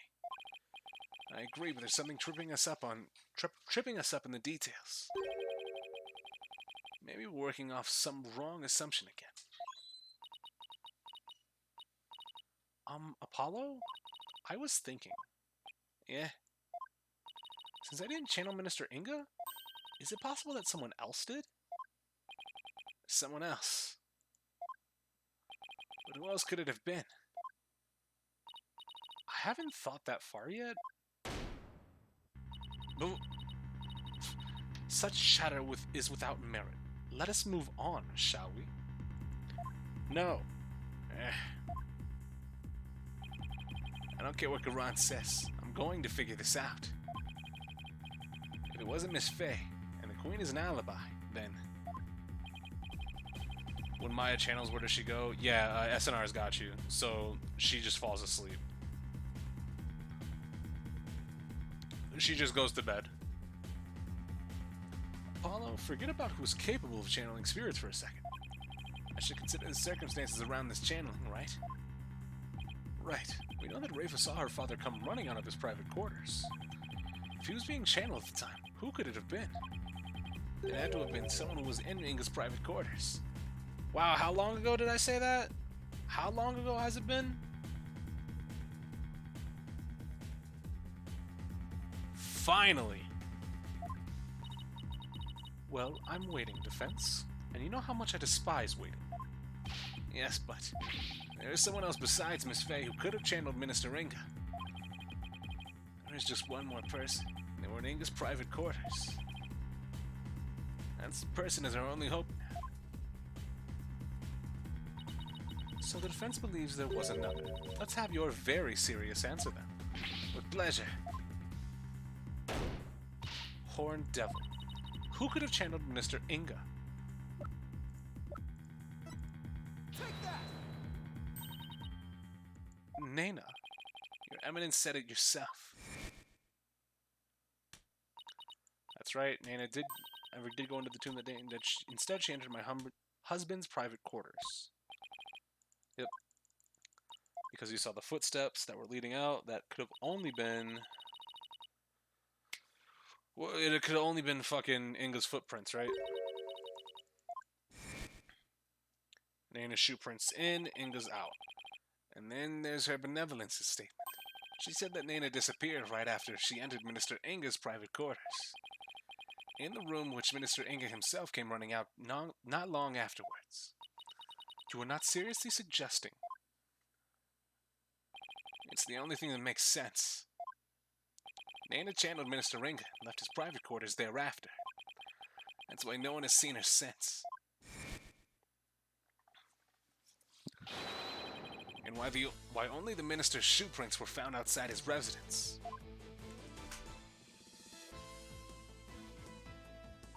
Ah, no way! That's gotta be it. Nana must have somehow channeled the minister.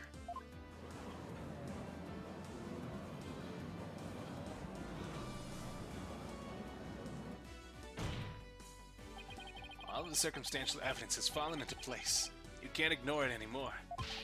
You can't claim Nana isn't connected to this case somehow. In light of this, the defense calls Nana to the stand. Well, Your Eminence?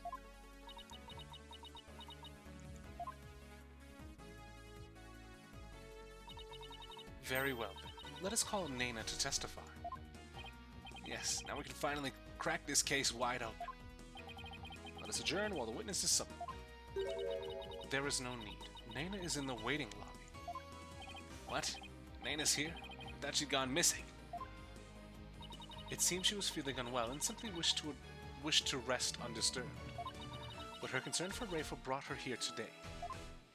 She took time off without Rafa's knowledge or consent. I'm betting there's more to her disappearing act than meets the eye, Apollo. Whoops, didn't click that. Or didn't mean to, at least. Hey, Nana.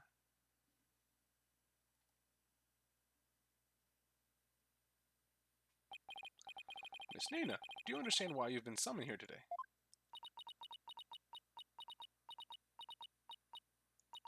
Yes, of course. Is this our first time seeing Nana talk? Her Eminence has informed me that this man here suspects I have committed a crime. So this is Nana. That's quite the hairdo. Though I will say... Okay. I suppose I'm not as old as I had thought. If this hornhead nincompoop would take me for a criminal. Nincompoop? Yeah, you're definitely related to Rafa. Using nincompoop like that, I see where she gets it from. It's genetic. Nincompoop. Isn't that Rafa's favorite insult? I guess Nana rubbed off on her, what with all the time they spend together. You there, young hornhead. Yes? It's dusty in here. You're accusing me of slaying Minister Inga and channeling his spirit, yes? What an active imagination you have. Young folk are so wonderfully open-minded. Thanks. Just take the compliment, Justice. Nana is Rafa's teacher? Well, no, because I'm going off of, I feel that Nana is, Rafa's grandmother. Because if she's able to channel, that means that she's part of the royal family. Or was part of the royal family at one point.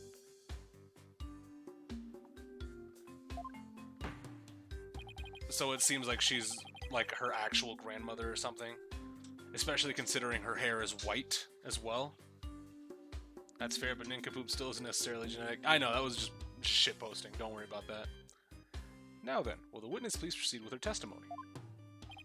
This court wishes to know if you did or did not channel Minister Inga in his private quarters.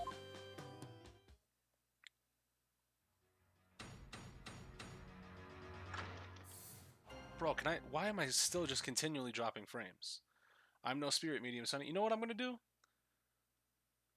Alright, we're gonna give it through the end of this testimony read through the first time.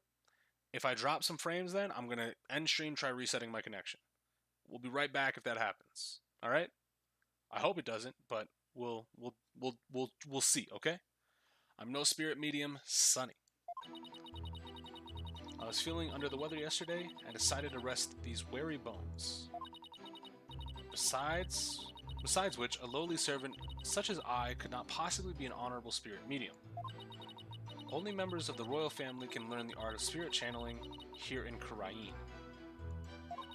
After Queen Amara's passing, Her Eminence Queen Garan is the only spirit medium left. Yeah, but Queen Amara isn't dead. So, explain that. If you believe a medium to be the culprit, it would have to be that young lass, Maya Fey. Alright, we're dropping a considerable amount of frames, so here's what's gonna happen. I'm just gonna save right here just in case something fucky happens. The stream is gonna go down for a split second. Don't worry, we'll be right back. Just refresh when I tell you to in chat, okay?